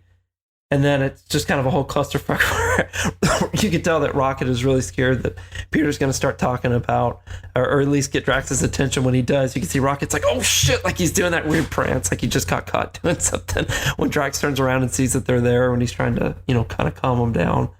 And he of course, you finally see Drax's sense of humor when he goes, and then when Peter's trying to win him over, he explains, I got a plan. We can, use Gamora to get closer to Ronan, and then drags his finger across his neck. He's like, "We'll drag his finger across his neck." Yeah, the ignorance. I love his ignorance. It's fantastic. Yeah, it just everything goes over his head, or maybe it doesn't. We talk about that maybe a little bit later. So, great way for them to kind of finally find a way to try and team up with Drax. And when they're going through this, I love when they're talking about the price. They go back to Gamora and they're saying, how much, just curious, were you, going to have on my bounty for this? This is Peter asking Gamora how much it was. And I think she says, 40 billion units or credits, or it's 40 billion of whatever metric. Yeah, some shit like that. I don't know. Who cares? And Bradley Cooper just going, what? So authentic. And then Peter going, holy shit. I love that. Just keeping the comedic undertone in this the whole time is great. So, does this prison scene, remind either of you of anything from any other movies? I feel like this whole prison scene, I don't know what it is myself, but it reminds me of a movie where they are just setting up something where you're kind of stuck inside a prison. Maybe like one of the Jack Reacher movies, the second one where they kind of spend some time in a prison talking about a plan before they get out. Oh, Face Off with Nicolas Cage. No, I'm just kidding. Oh, good God. No, I'm kidding. I love. Come on. It's a prison breakout. I mean, it's a fucking staple in Hollywood. But this. I love the way it starts. Basically, the wide shot of just them sitting down in the background. You can see Groot just approaching that control module and just like ripping it out as the Rocket's telling the plan. It's fantastic. It's good, man. It's such a great way to set things up. And even just raising the stakes, because obviously Rocket says, okay, that's the last thing we do. Yeah. So before we get to the whole prison break scene, we finally get some context between why Ronan is even caring about this. He's in allegiance to Thanos, and you kind of see that he's done sequence. I love this. He's done dicking around with a guy that sounds what I thought was like the Emperor. He's like, you will not talk to him that way. Yeah, he was in Avengers. Oh, yeah. Okay. Oh, he was commanding that whole army, and that is that same race, right? Yeah, well, yeah, I think I think they call it the Chitauri or some shit. But I don't know. Chitauri. Yeah, but you don't see him because, in Avengers, in the first one, you get introduced to Thanos right at the end in the post-credit scene, and this Emperor guy is talking to Thanos. But yeah, this is the first time that you get Thanos played by Josh Brolin, because Josh Brolin was signed on straight right before this movie, I believe. And this is where you get his voice, and he's awesome, man. I will bathe the Star Wars in your blood. His voice is so fucking awesome, man. Yeah, this is a great sequence to kind of let you know who the fuck Thanos is. And the music is just so menacing. It's great. It's fantastic. Yeah. What do you think, Colin? I thought it was pretty good. I like it. It's weird seeing what Thanos looks like from this to Infinity War, because there's Thank you. Glad you pointed that out. Yeah, different directors, different styles. Yeah, right. Other than that, though, I mean, it's cool. I like it. He's a lot smaller as well. It's like, dude, he doesn't seem as big up there. And the color is a little bit different, but all in all, I mean, it's cool. I can dig it. I'm a little more loyal to Russo than James Gunn in terms of the styles in general. Yeah. And definitely cinematography. And I think that the Thanos that we've been seeing in Infinity War and on is definitely much more watchable than definitive. The one that we see in this one just has weird angles. I don't know what the fuck is that. You think this one's weird? You should see the one in Avengers, the first one. I remember. I mean, he almost looks like Grimace, right? Yeah, pretty much. Pretty much. So, the prison break scene is one of the most badass scenes in this whole fucking movie. Love it. I fucking love it. And it starts off with a camera almost being fixed in one spot the whole time, which I'm a sucker for those style of shots, like a longer take where you have to pay attention to multiple things. And as he is explaining the plan in retrospect, when you hear him say, "I'm going to need that guy's leg," you hear him chuckle when he says it. Not apparently clear in the beginning why he's laughing about it, but when he explains, I need a leg, I need this, I need that, Groot immediately starts that sequence just by pulling that thing down. And I love the whole chemistry of the Guardians takes off right here whenever it has these quick takes between them all. And it's like, I'll get the so-and-so. And he's like, leg, and he runs off, and they all go in different directions to take care of what they need. I love Drax just holding his like tray and watching Groot. Yeah. Yeah, It's just paying fantastic. attention. So we see Drax just going fucking apeshit in this whole thing. This might be maybe the coolest scene of him, but when Drax runs up and pushes that first guy down, it's like he flops like he weighs like 10 pounds into that fucking like, I don't know, border or whatever that's back there. But Drax is unrealistically strong. He beats the shit out of these people. I would like to see more destroying from a guy named Drax the Destroyer. Yeah, Yeah, I right. agree. Like, yeah, I but don't considering think he he didn't does have enough. well, it takes Raccoon getting a gun, and it takes Groot just being his own ability, and the other two are doing it for them to really start putting a dent and stuff. But Dave Bautista takes out the most guards of anybody out of the beginning by himself. I mean, he just he slide tackles and pushes one guy, and like he said, he just flies across the whole fucking room. He's so strong. So, but man, somebody talk to me about Zoe Saldana just being a fucking badass in this sequence where she's beating the shit out of the prisoners trying to get her objective. She's great physically, man. Like she's got the action chops for sure. Yeah, I feel like it's hard to tell. I mean, that's obvious, but it's hard to tell that she's on strings, jumping, or the stunt woman is doing the jumping. The physics of her jumping actually feels realistic. Is what I'm trying to say. It doesn't feel like wire fu, where it almost seems like she's floating. When she does these huge jumps, it almost feels like somebody of her stature and weight would actually jump that way. And I think they get down those physicalities pretty well. Well, she's also an alien, so she can jump probably. Yeah. Like But I'm just saying, like the stunt work in this seems believable. She's not like jumping and then having the slow descent and then like landing real hardcore, and you're like, that doesn't look right. It looks stitched together. It doesn't look like that in this. It looks nice and fluid. But dude, I think my favorite part of this whole breakout has got to be, obviously when Rocket gets the gun and he just like, dude. Well, for one thing, it cuts to like a first person view of him, like, and just him fucking firing away. But honestly, I honestly think if someone's like, hey, they're making a Rocket and Groot like spinoff movie, they're going to be doing it, be a prequel before Guardians, I will go and see that. I will go and see that before I go see Guardians of the Galaxy 3, for sure. Pretty cool. That'd be cool. I just think that's like a total, like, I don't know, kind of like Drax and like what were those getting? Dax and Jexter, like back in the day, yeah.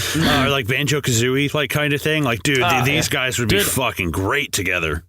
I wouldn't be surprised if like that gets announced on the Disney service like next month. Yeah, like, some cartoon version. I thought they might have been doing something like that. Yeah, because I mean Scarlet Witch and Vision are getting one, so I wouldn't be surprised. So cool. Yeah, I wouldn't be surprised if we get if we get a Rocket and Groot one. I hope so.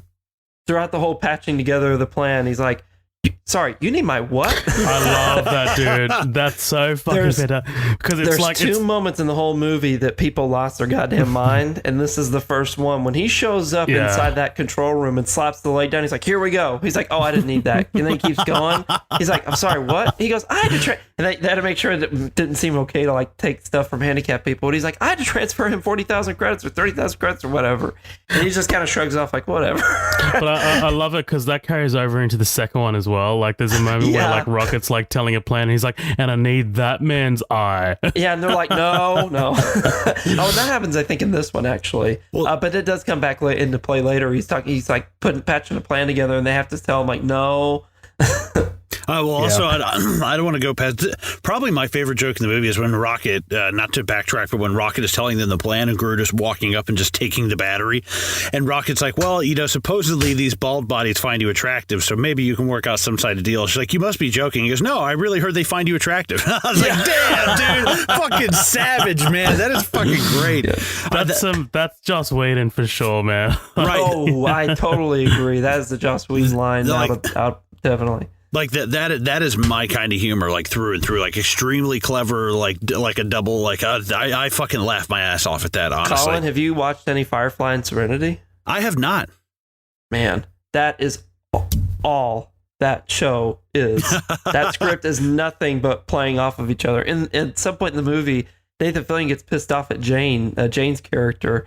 He's like, I'm sorry, do you want to pilot this ship? And he goes, yeah. And he goes, well, you can't. And just that type of humor just comes through over and over in the most serious parts. But anyway, get back to this. So kind of to wrap up the whole drill break sequence, they have an awesome Marvel kind of Avengers typical score going on. That's the Guardians version when they all have this kind of like badass walk into that cell and that guy's just shitting himself. And Groot just does not spare him any expense. He just throws the fuck out of him out of that door. That guy has a fucking severe brain hemorrhage. He's got 800 broken bones. Oh, dude, he's got a back he died from the velocity flying to the first surface. He's fucking dead. Like, sorry, Guardians, I know you're not heroes, but fuck. But that guy's dead for real. And he was just he was scared in the fucking tower. He didn't even go out in the prison area.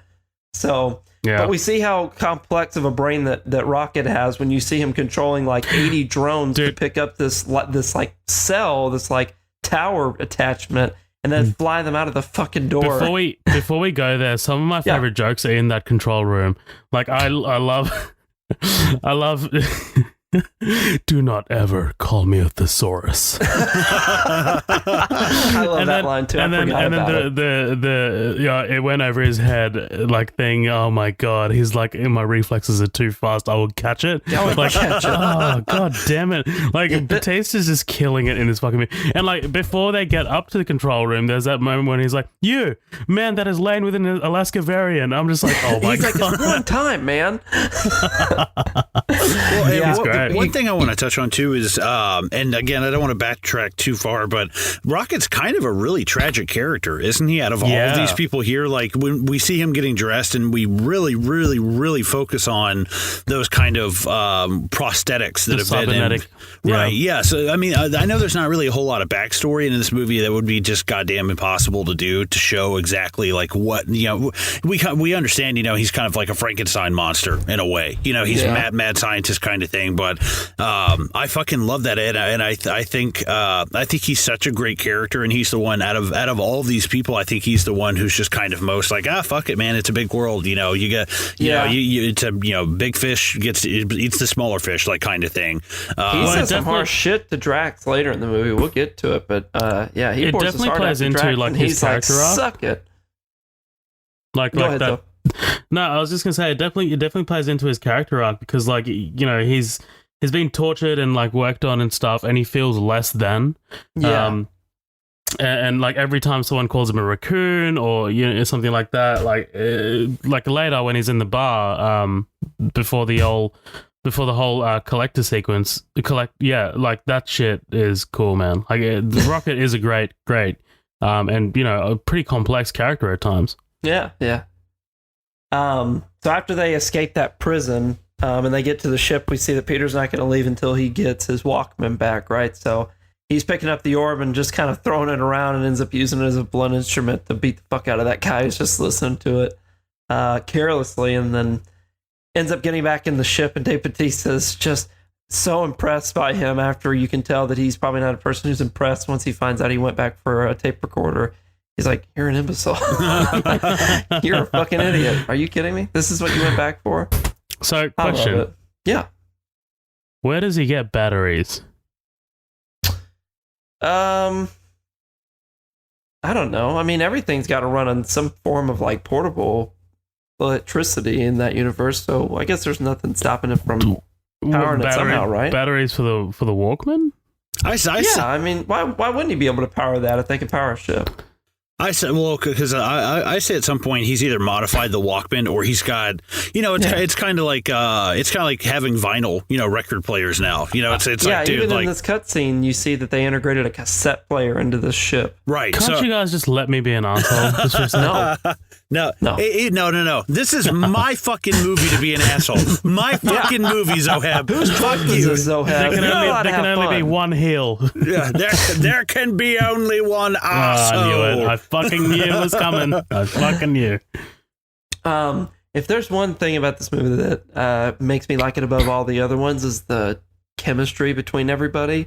And these scenes intercut between the first and the second one, where they're on the ship having to discuss stuff and kind of get from, do a lot of filler for the storyline, is some of the best moments of, I think, all of these Guardians movies, especially in Infinity War when they show up, when they just have great dynamics. Who said you could work on my ship? He doesn't even give a, what are you making, a bomb? A bomb? I love I was going to put it in a box. What's a box going to do? What's a box going to do? I am Groot. So, we get to see all of them working together. And then whenever she gets pissed off or gets them discussing the plan and walks away, he goes, man, she doesn't even know. If we had a black light, this place would look like a Jackson Pollock painting. Dude, Groot, that stands out so fucking much. Like, it's just it's a joke that like, it sticks out like a sore thumb. Chris Pratt thought that the camera was off and said it. Like, it's just kind of like a naughty, like, thing you would never say in front of a woman, kind of. I don't know how they snuck that into a Disney movie, but fuck. I read somewhere that, I don't know if this is true. I don't know if any of the shit I read is true. You always take everything I read with a grain of salt. I don't even know if my real name is my real name. But you're questioning your reality over here. Yeah, why am I here? So I think they said they had to cut a lot of scenes for them to be okay with putting that joke in. Like, he sacrificed a lot of different lines and different sets and things that they could have used, because they said, all right, well, if you're going to keep that and you're going to have to take out a couple other things. He was like, I guess he was like, yeah, all right. So he worked with them in getting it in there. But as they're on their way to get to nowhere, right, which is a badass kind of planet, it ends up being like this hollowed out skull. Yondu and then James Gunn's, Celestial, there you go, which is a comic book thing I don't fully understand. We'll talk about when we get to nowhere. But before they get there, we see that Yondu's catching up on his trail, and that James Gunn's brother, Sean Gunn, who we said earlier was played double duty on this one. He's not only the bodysuit, on set bodysuit for Rocket and most of his actions, but he's kind of Yondu's next right-hand man in this. And Yondu sets himself apart as such a weird, like, he's not a good guy, but he's not a bad guy kind of thing in this scene, where he just has such this goofiness where he's so...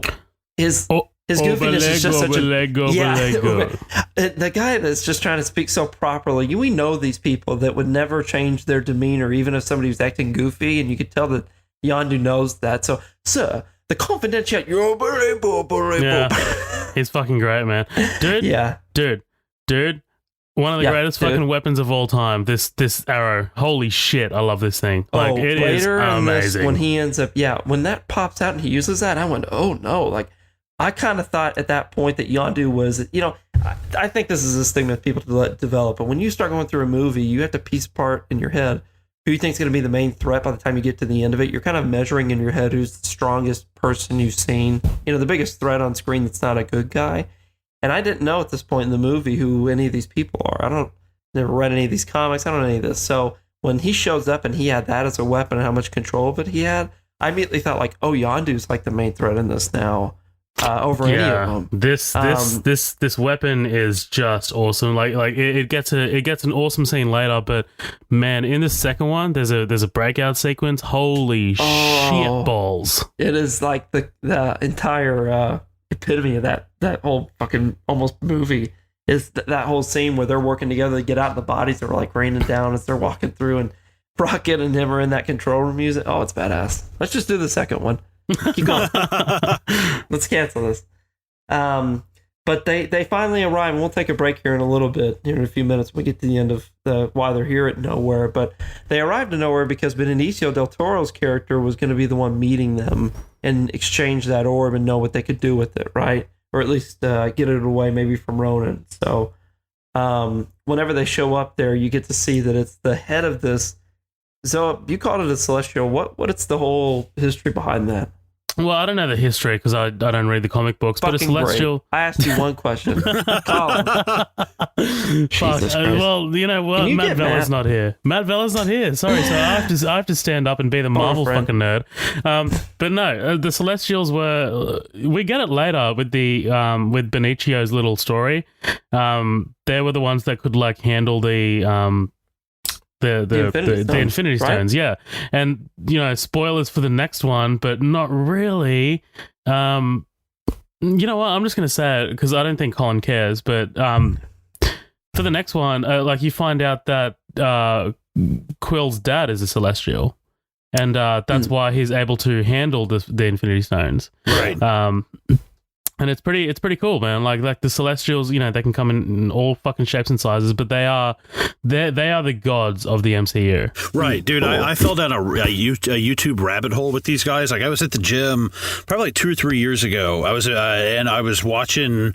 I was like, "Who is God in Marvel?" I just like Googled that, and then all of a sudden, normal workout questions. Yeah, right, exactly. I'm just YouTubing stuff. What is the meaning of life? Right. So yeah, they're also. How do turtles walk around so easily? I'm tired. There came up all the stuff about the Celestials, but there's actually a really great Fantastic Four comic book where they're out in like the outer reaches of space, and they find a door and they go through it, and inside it is fucking Jack Kirby, and it's just Jack Kirby drawing them, and they're like, "Who are you?" He's like, "I'm That's Jack." Cool. He's like, "I'm Jack Kirby. I came up with you guys," and they're like, "Oh." Thanks. Like it's actually awesome. They just implode because they can't comprehend it. They're like, no. Yeah, right. It's like they just get torn apart at like the seams of reality. Like Matrix. But there's some great YouTube stuff on the Celestials and what all these people mean, and like the whole theory about that Stan Lee is like a Cthulhu the Watcher and stuff like that. There's a lot of really cool shit. In fact, there's they said originally Stan Lee's cameo was going to be in the Collector's collection, and when Groot walked by, he was going to be shooting Groot the bird, and they're like, nah, we can't do it, because I was like, oh, come on, dude, that would be great. That old, just something about it. There's something great about an old man with that vulgar ass gesture, just like, yeah, look at me,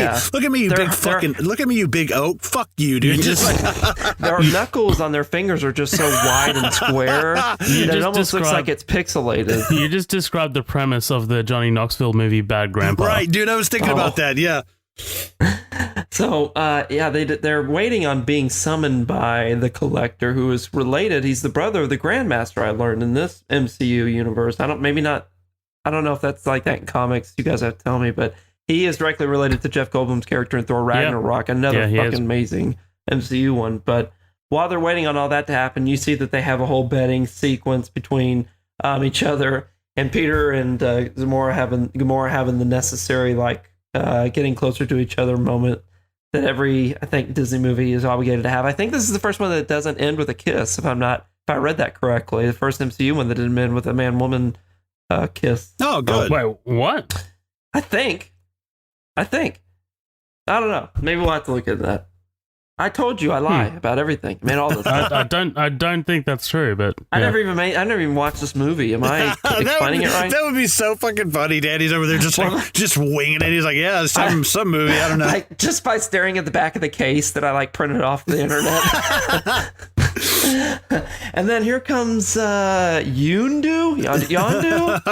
No, so while they're having that whole sequence, you see that they get into a bar fight where Drax's style of communicating, especially when he's drunk, ends up eventually pissing off Rocket because he keeps calling him different things and kind of in very derogatory ways.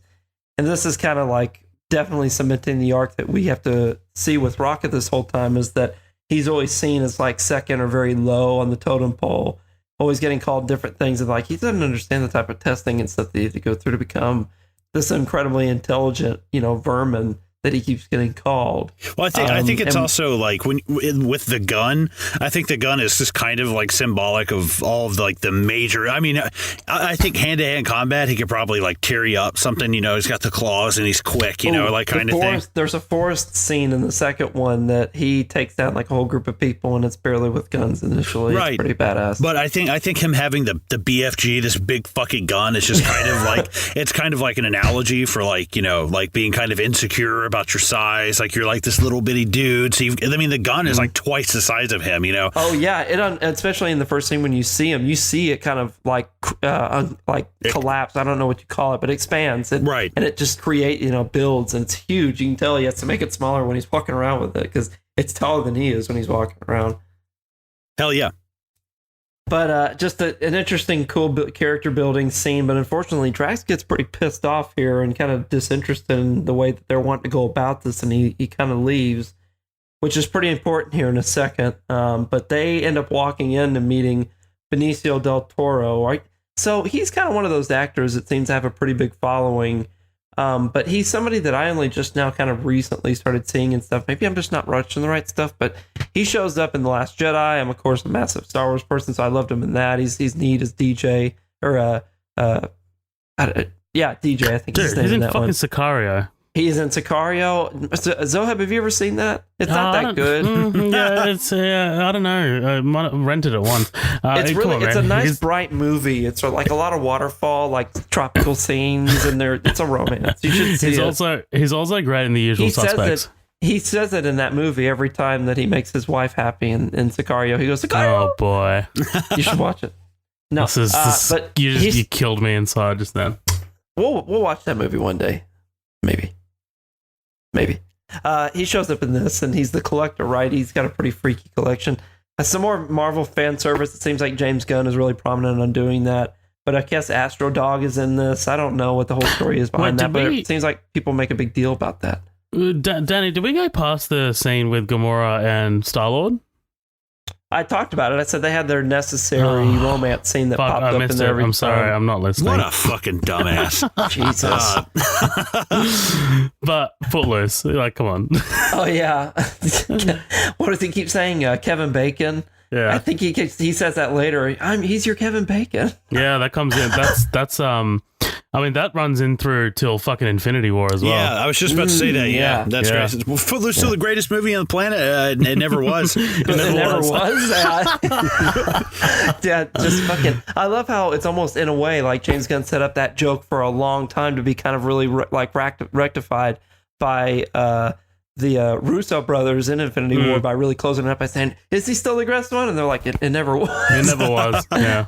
Like the new directors are just running with it. Yeah, it's great. Yeah, I love that. They just embrace it so well. So when they're talking to the collector and turning the stuff in, we actually kind of get briefed on everything that's going to happen with Infinity War. If you pay attention, you notice that he has the detail of all the 6 of the stones in the back and how at least the one that they have was used to wipe out civilizations. It doesn't talk about all 6 of them can come together and do something even more drastic, but it shows their stone of the 6 causing a lot of destruction. Yeah, they have the Power Stone. Okay. I'm not good with the names yet. I'm still trying to get it down. I'm thinking about rewatching Infinity War just like in the background. I think a lot of my movies end up getting watched in backgrounds once I watch them the first 2 or 3 times. Like if I want to see me get on to playing them while we're doing, chores or something. Are you guys that way about anything with movies sometimes? Sometimes, man. If I just zone out, I zone out. I can't help it. I'm not gonna lie. 3/4 of the way through this movie, I was fucking out cold. I was asleep, dude. Like I had to wake back up to finish watching this fucking piece of shit. Piece of shit. Oh, piece of shit. I guess I got something in common with this fucking movie then. Oh my god, Colin! If this is a movie that you kind of rate low, do you really like Thor's second movie? I haven't seen it. I haven't seen any of them. Oh, you'll love it. You'll love it. Go watch it right now. And Iron Man 2, Colin, you'll love that shit as well. I've seen Iron Man 2.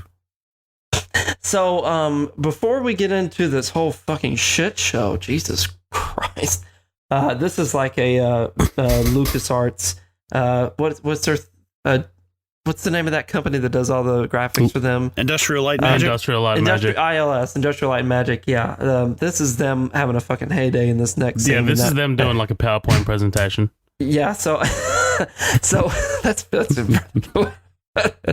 yeah, but before we end up seeing the full power of this, the stone kind of get unleashed whenever Benicio del Toro's slave ends up saying like, "Hey, I'm fucking out of here. You have not given me any health insurance.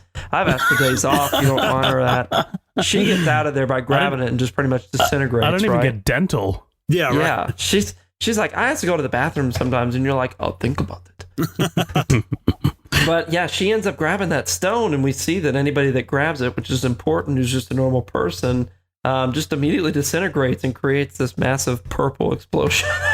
Practically levels that whole building that the collector is in. He can't catch a break. I think every time he shows up on screen, his shit is just getting wasted. He's like, all they do is collect, and then all it does is explode. So, yeah. But Groot grabs a rocket, and they just barely fucking get out of there. Love that escape sequence. Yeah, it's crazy. Yeah, they're getting the fuck out of there. They, of course, have a Gamora and Starlight are a little bit more of an Indiana Jones and the Kingdom of the Crystal Skull and realistic survival, where they don't even run out of the fucking building. They die behind one table Right. and they make it. Just like the way that Indy jumps into a fucking fridge and lives. I'm not going to talk about that I was going to say, anymore. there's no fridge around here. Yeah, so they jump in there and somehow live. I don't get that, but Groot and Rocket had to just run a whole fucking football field to get out of there, just barely. But unfortunately, right whenever that gets done, Ronan shows up. But before we jump into Ronan showing up, do we need to take a break? I'm down with Let's do it. All right, so we're going to keep going since you guys don't need a break. Wow. We'll be back, everybody. We arrested these 5 on Xandar. Check out the rap sheets. Drax, aka the Destroyer. Since his wife and family were killed, he's been on a rampage across the galaxy in a search for vengeance.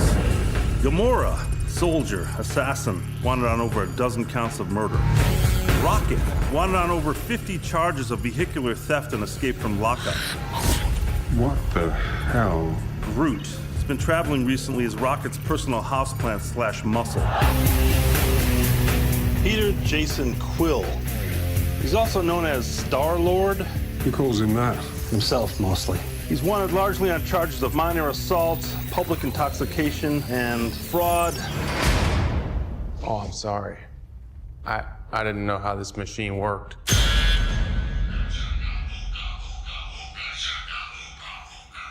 Hey, that's mine.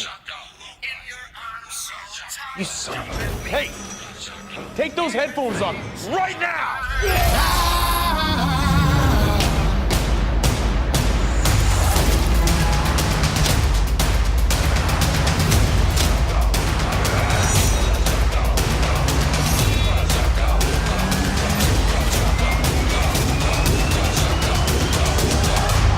They call themselves the Guardians of the Galaxy. What a bunch of a-holes.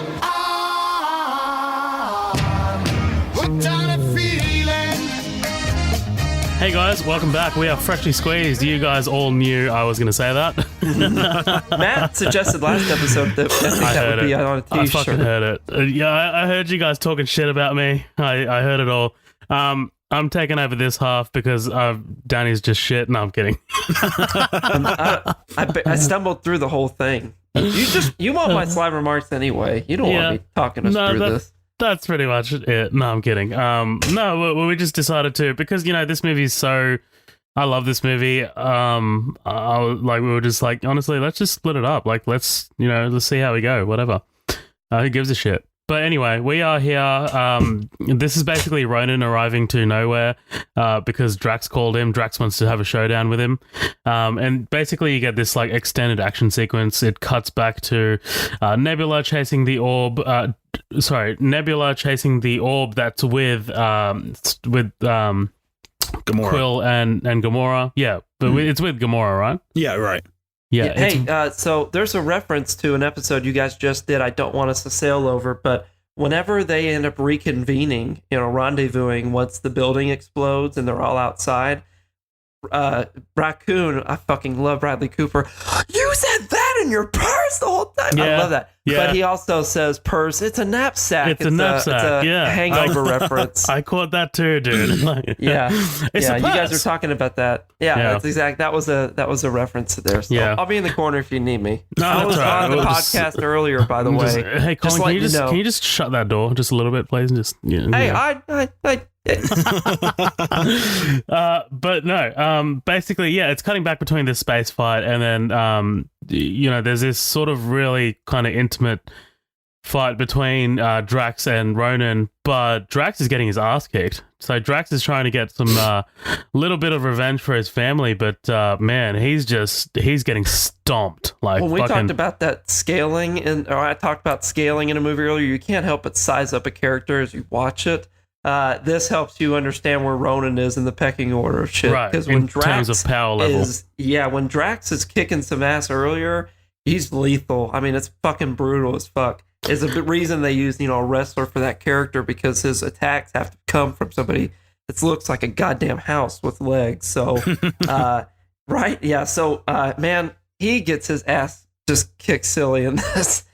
Thrown into a pretty trippy piss pool. I don't know what that is, but some weird James Gunn, I feel like, just like went to rave after parties and then was just like, clear out, and they just set up a filming set there.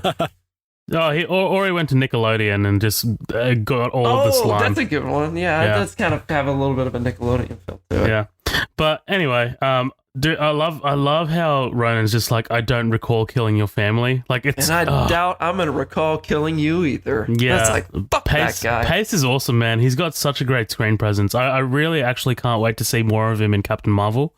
Yeah. But fucking Nebula blasts Gamora out, and this is one of my favorite scenes in the movie. Just the way, in terms of how it looks visually and the music. I love the score here. Basically, it's Star-Lord sacrificing himself, puts the mask on Gamora, and he starts freezing. But before that happens, he calls Yondu and basically lets him know, hey, here are our coordinates. Come pick me up. He shows up fast. He's there pretty quick. Shows up fast, but I mean, hey, I guess, if you're giving someone coordinates and there's like hyperspace or whatever the fuck, I'm sure you can get there pretty quick, but whatever. So I want to point out that a big long-standing thing that's consistent with Gamora and Nebula, which I fucking love those two characters. By the way, my wife and I are crazy about their whole arc through the whole second one in Infinity War. It's just too cool. But the whole thing behind their competition is that it's like Nebula could just never seem to beat Gamora. And in this one, she kind of really does kill her in this. Almost. If the other Guardians were there, I think she would have won, right? Because she does destroy her ship and practically would have gotten away with it if Peter wouldn't have saved her.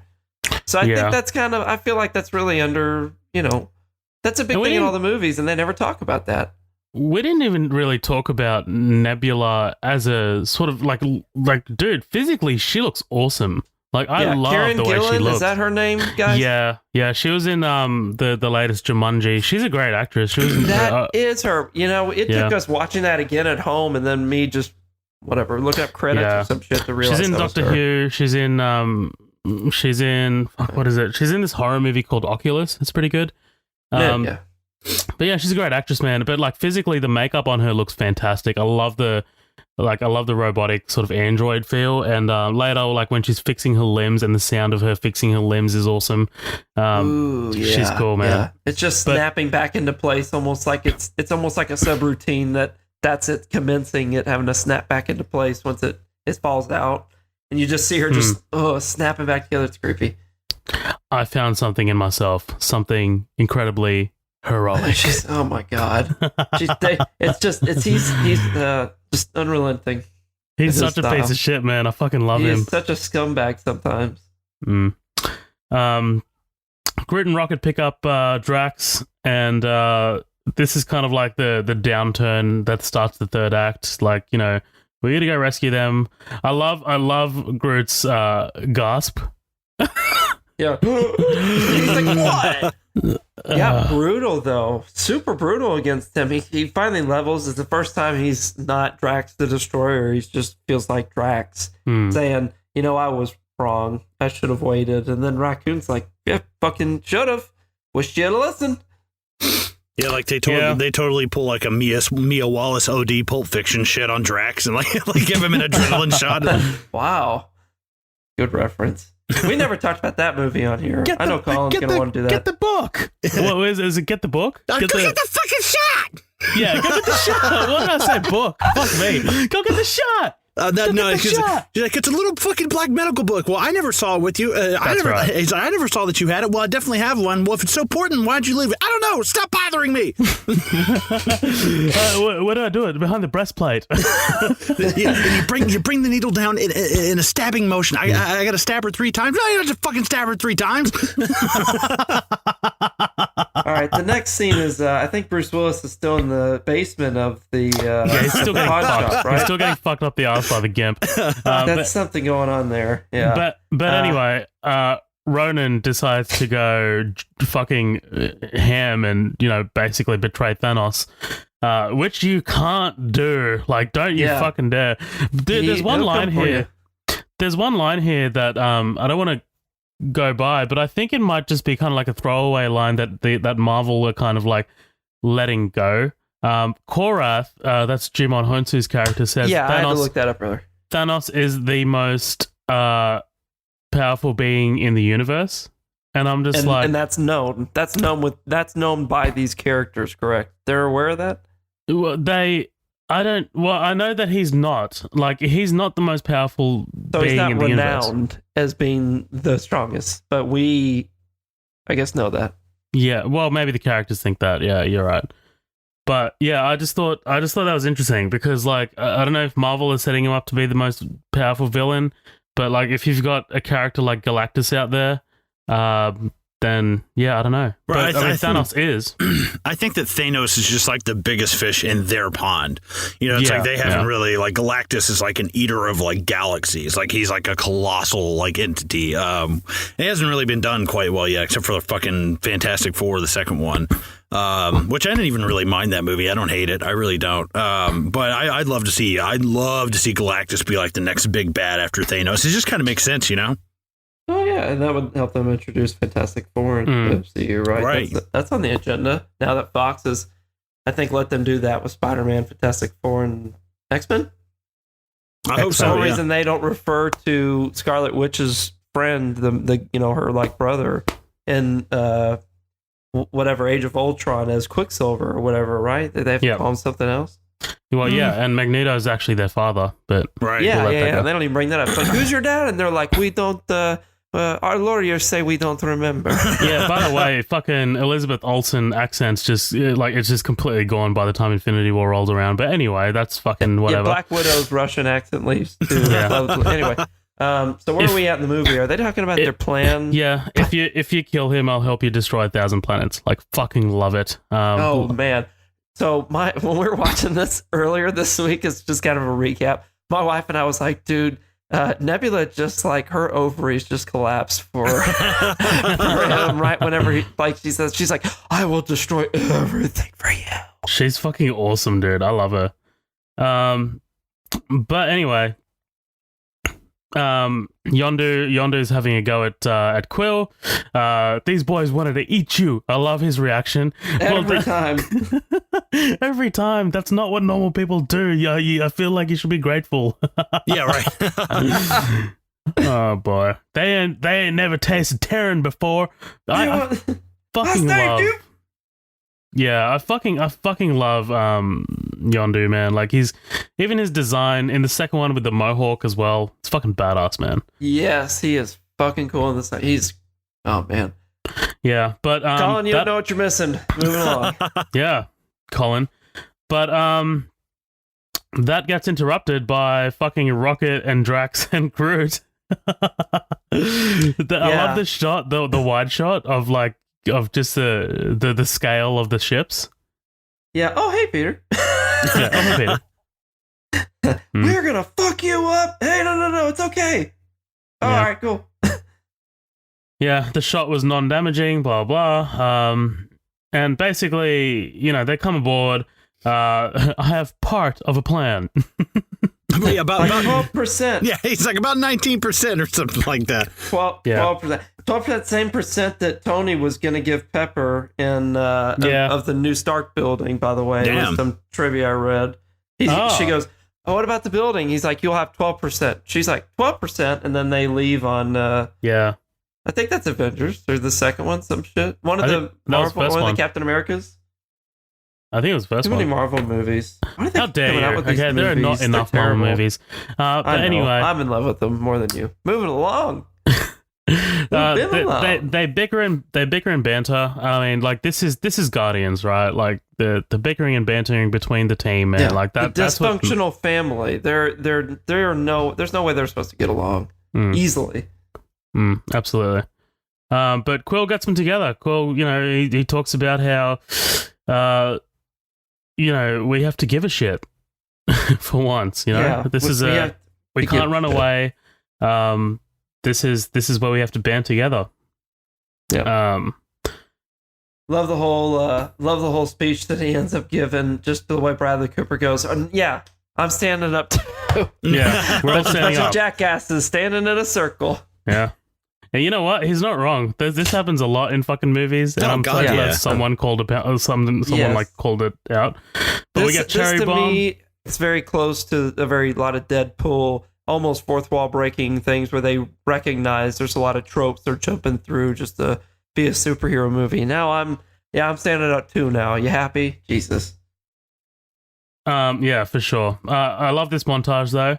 Cherry bomb. Cherry bomb. Yeah, this is the GIF on the thing we posted.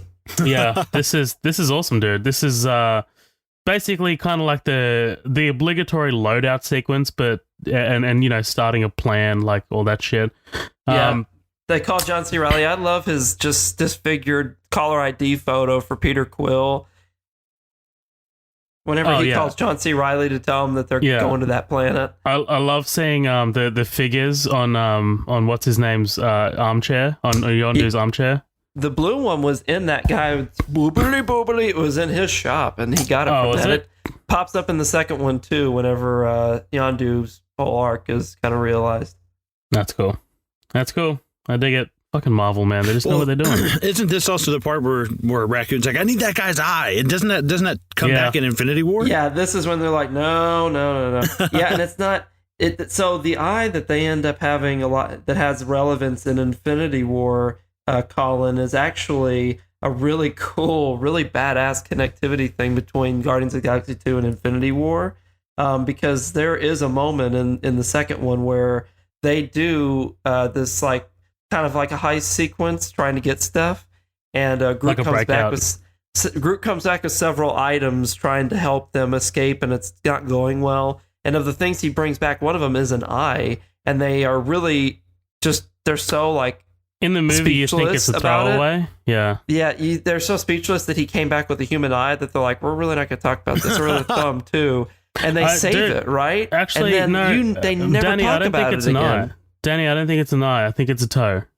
It is a toe that is that part, but yeah, you're right that they're freaked out about. But they do come back with an eye, and then they don't talk about it again. Even in that movie, you definitely forget about it, and then later, fucking gets it. Thor is a badass throwback. Yeah, but yeah, man, you get that awesome shot, the GIF that you posted in the after party of them walking down. I love like Rocket fixing his crotch and Gamora's yawning, and like they don't give a shit. That just so relatable as characters. You never have these badass moments where you're going to be going and doing that and just like really focused. They're just over it, you know. This is just like another shitty day to them. They start their assault on the Dark Asta. I love badass ship. Oh, it looks cool, man. It looks cool. The way but they navigate it is crazy. It's some abstract 2004 like Windows XP background you download off a website. Like it's some weird shit how they pilot it. It doesn't look practical though. I'm like, how does this thing work? I know, like for them to like turn it on and move it, they need to have all those people like grabbing those orb balls and flexing them in and out, you know. John C. Reilly tells Glenn Close, you know, that Ronan's on his way. He's got an Infinity Stone. I love the message that the dick message. He got my dick message. Oh boy. You pick up on so much of his Parks and Rec humor that practically, you know, this in combination with Parks and Rec is just made Chris Pratt a name you knew overnight. I mean, you know how to spell Chris Pratt probably just because of how much shit you've seen him show up in, you know? Yeah. Well, I mean, like, you're leading this franchise and you're leading Jurassic Park. Like, come on. Like, you're fucking massive. Yeah, the most two-dimensional character ever in Jurassic Park for him, by the way. But he's the most likable. Like, most watchable on screen for sure. Yeah, for sure. But I love their plan. Basically, they shoot these massive, big energy bolts, and it creates like this barrier, and they dive down. Dude, when the shot of them like diving down and like is badass. You feel like you're in there with them. The close up of them against the force field or whatever the fuck it is awesome. And I love Nebula. As soon as like she sees the force field down, she's like, all pilots dive. You can tell how skilled in combat that she is. You're right, because it's not like it goes away and then she's like, what the? Oh no! Like she immediately, the second it dissolves and she catches it out of the periffs or the bottom of her eye, she's like, they were under us. Yeah, all pilots dive. They're beneath us. Yeah, she's a cool tactician. You do get like a vibe that, you know, Nebula's a lot more than meets the eye. She's great. Yeah, she's like. So all hell breaks loose. You know, this is fucking cool, man. Like they try and break into the ship. They're just firing shots into it. Massive aerial dogfighting sequence. There's a lot that happens here. Fuck, this is going to be tough to cover. But anyway, here we fucking go. So we need to know that they kind of split up a little bit. It's very classic. Yeah. This has a Star Wars feel to it, not only in that space battle, but also in the theme where they end up splitting the characters up because they have to take care of some stuff for the story, right? Yeah, exactly. Exactly. So Raccoon goes by himself, right? He splits off from the 5. Yeah, he splits off. Yondu gets shot down. The others break right in, but they get assistance from the Nova Corps. I love the Nova Corps ships. I love that they can do that netting. Connect together and create that force field net. There's a game. Awesome. So Star Wars Rogue Squadron was the N64 game. You guys familiar with that? Oh, hell yeah. So they came out with the sequels to those. There's 2 of them I'm at least aware of on the GameCube, and I had both of them. They're fucking awesome. There is a level in the GameCube. They don't move and stretch like the netting does, so to speak, in this, but there is a level where you have to go through netting, and it is just like this. Like the ships have those 8 prongs, and they're all patched together, and you have to shoot them, and it's Rogue Squadron, but it's the GameCube version. It's bad. Those games only got better when they got on GameCube, but I think they got outshined by Smash Brothers and the other GameCube games that were big. But anyway, if you're listening to this and you played them, then you know that they're pretty fucking good. They're awesome. Yeah, me too. Oh, you missed it. You're lost. All I hear is rambling. Colin, did you fucking let that door open again? Fuck. guys, no. Get in your hole. Oh, please let me out. I want to drink something that has clear liquid in it. I love the shot. I love when they break into the Dark Asta and the ship's going through, and fucking Drax is in the back just laughing his ass off. Fucking time of his life. He's having a blast, and they blast the people, and it's all quiet, and Gamora's like, we're just like Kevin Bacon. I lost my damn mind when that happened. Dude, this scene, the whole thing with all of these ships feels way more so than Star Wars for me. It feels like fucking Independence Day.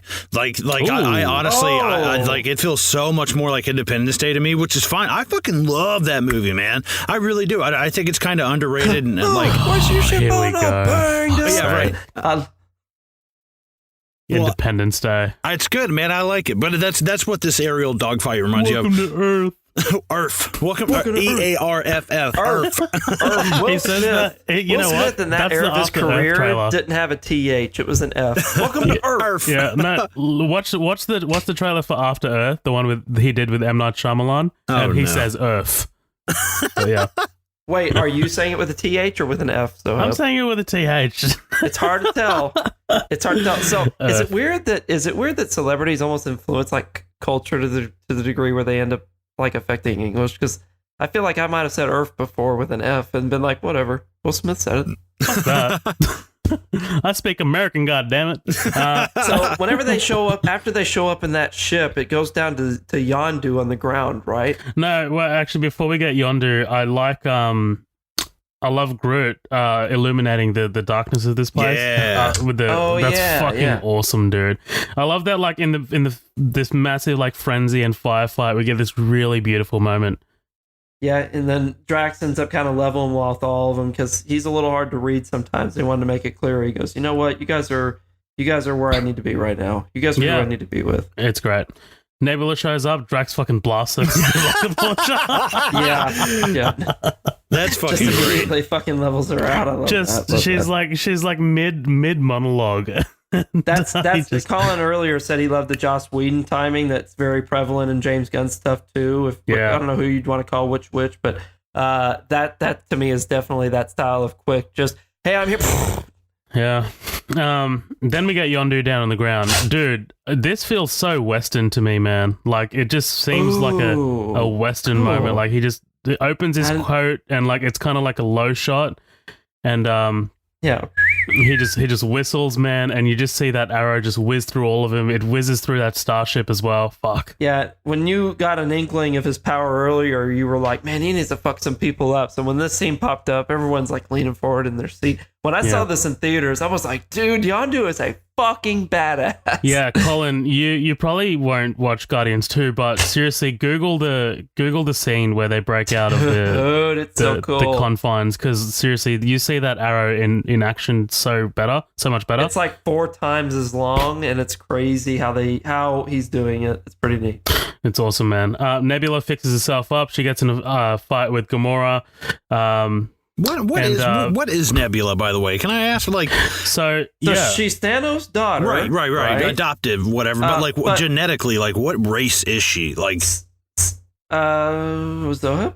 I have no idea. Yeah, see, I mean, I don't think it ever specifically says. Thanosian? Right, and I don't even know what really Gamora is either. I know she's just, she's an alien. I didn't know exactly what. Infinity War, they talk about her origins. Right. What she came from a planet. All I've got is this. So, a brutal space pirate and mercenary, and that's it.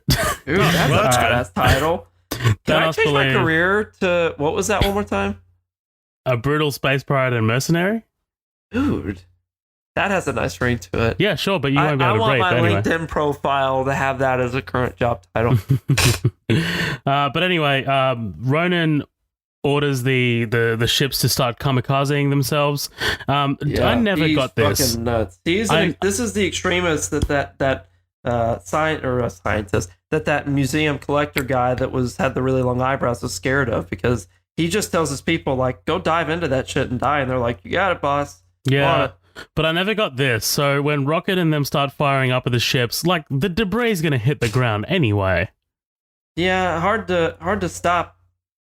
Hard to stop. The impendingness of that. Yeah. What's your best case out of this? Stopping the explosions of when they hit the ground, sure, but the debris that you're destroying the ships, that falls off the ships, that's still gonna fucking rain down on them like hellfire. But yeah. So what? Yeah, I figured. One of my favorite interactions in the entire movie, Korath, Star-Lord. Yeah, finally. It's so perfect. It's just the zoom into his face. It's like, finally. Finally. Yeah, that was almost the gif I picked. All right. Yeah. So it's good, man. Keep going. I was just gonna say they get in a tussle. There's some awesome fucking hand-to-hand combat here, some slow motion shit as well. Basically, Drax rips shit. Wait, what? He rips that shit out of his head. Yeah, it's cool, man. He's like, what? Finger across the throat means death. Yes. And it's like metaphor, and so I was like, well, no. But earlier I said that there was 2 scenes in the movie theater where people just lost their fucking mind.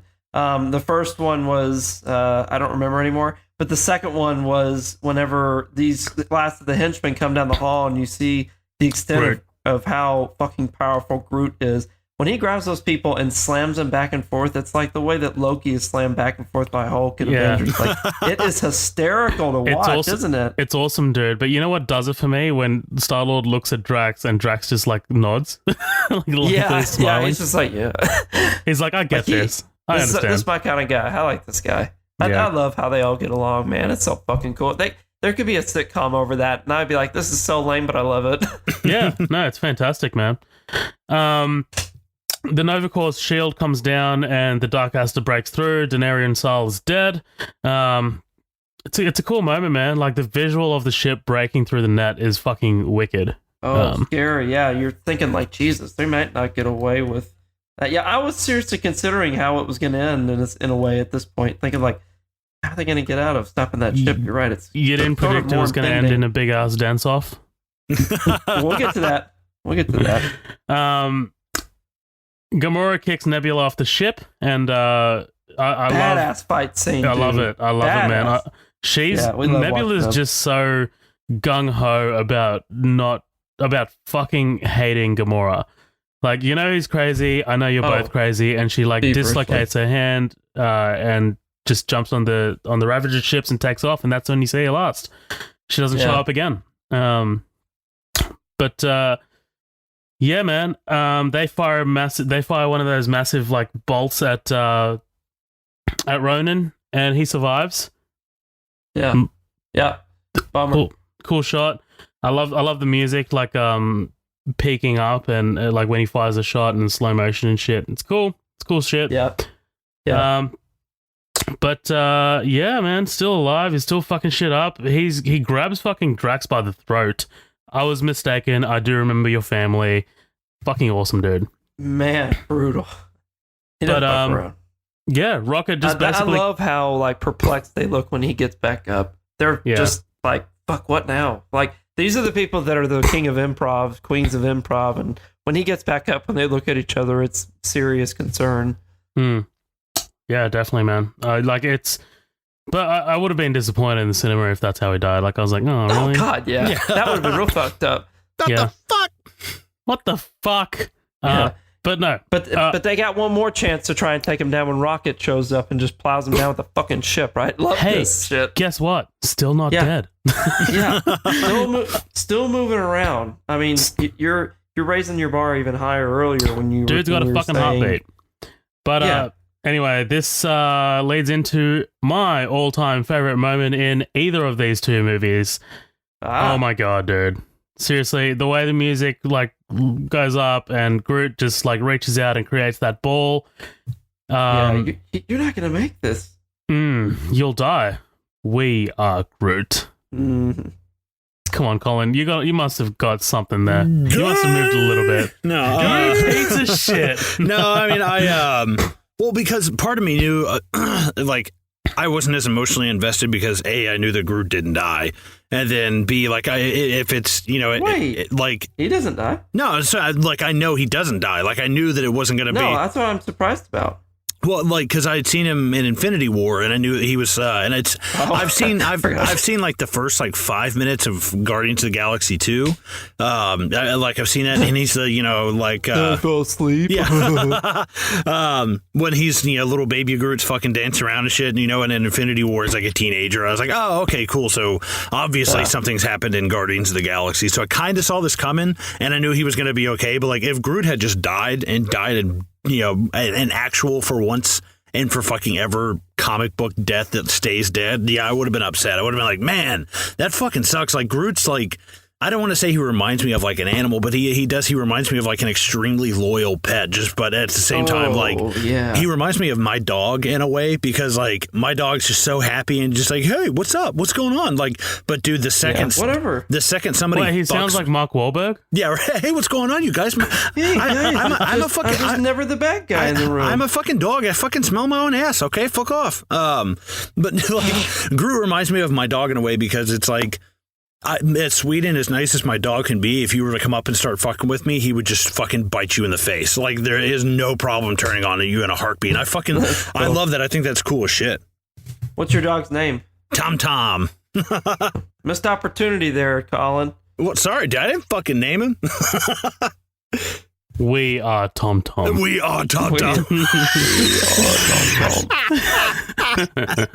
That's fucking great. Oh, God, I'm fucking lightheaded. The dark acid crashes, and basically everyone's recovering, man. Everyone's fucked up. I love that shot of like Drax like with his hand, and then like you pan over and it's the cassette player still going. Yeah, what are the odds? But fucking Ronan walks out, fucking all fine and shit. Jesus. Yeah, and you were just like, I cannot catch a break, dude. God. Yeah. But he's like, you're Guardians of the Galaxy, roll fucking credits. Yeah. What fruit have they wrought? Basically, he's just monologuing. This is shit that I don't like about villains. This is back when Marvel, like, he's not the greatest villain.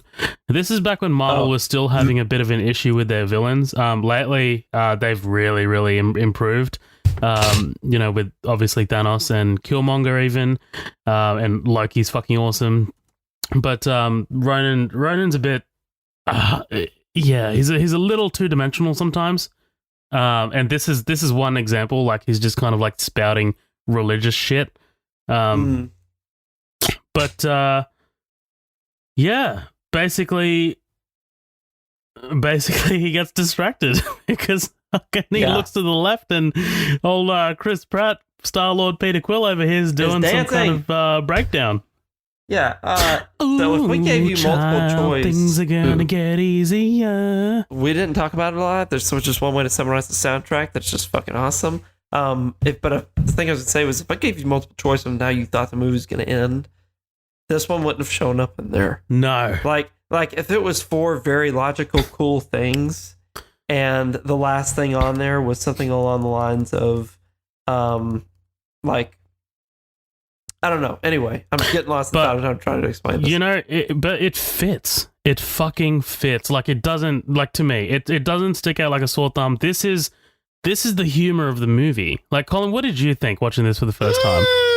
Oh, you son of a bitch. Dude, I don't like, it's just not my kind of humor, man. Like, I'll agree with Colin. It's definitely the most abstract way to say that this villain I died love because this. Ronan is super powerful this. and he died. If you had to write in his description how he passed away, it would be that he got distracted by breakdancing. Right. Yeah. I can. I think it would almost be. Because you see this in a lot of movies where they kind of play on the whole, like, okay, like think of the original Batman, Jack Nicholson, Michael Keaton.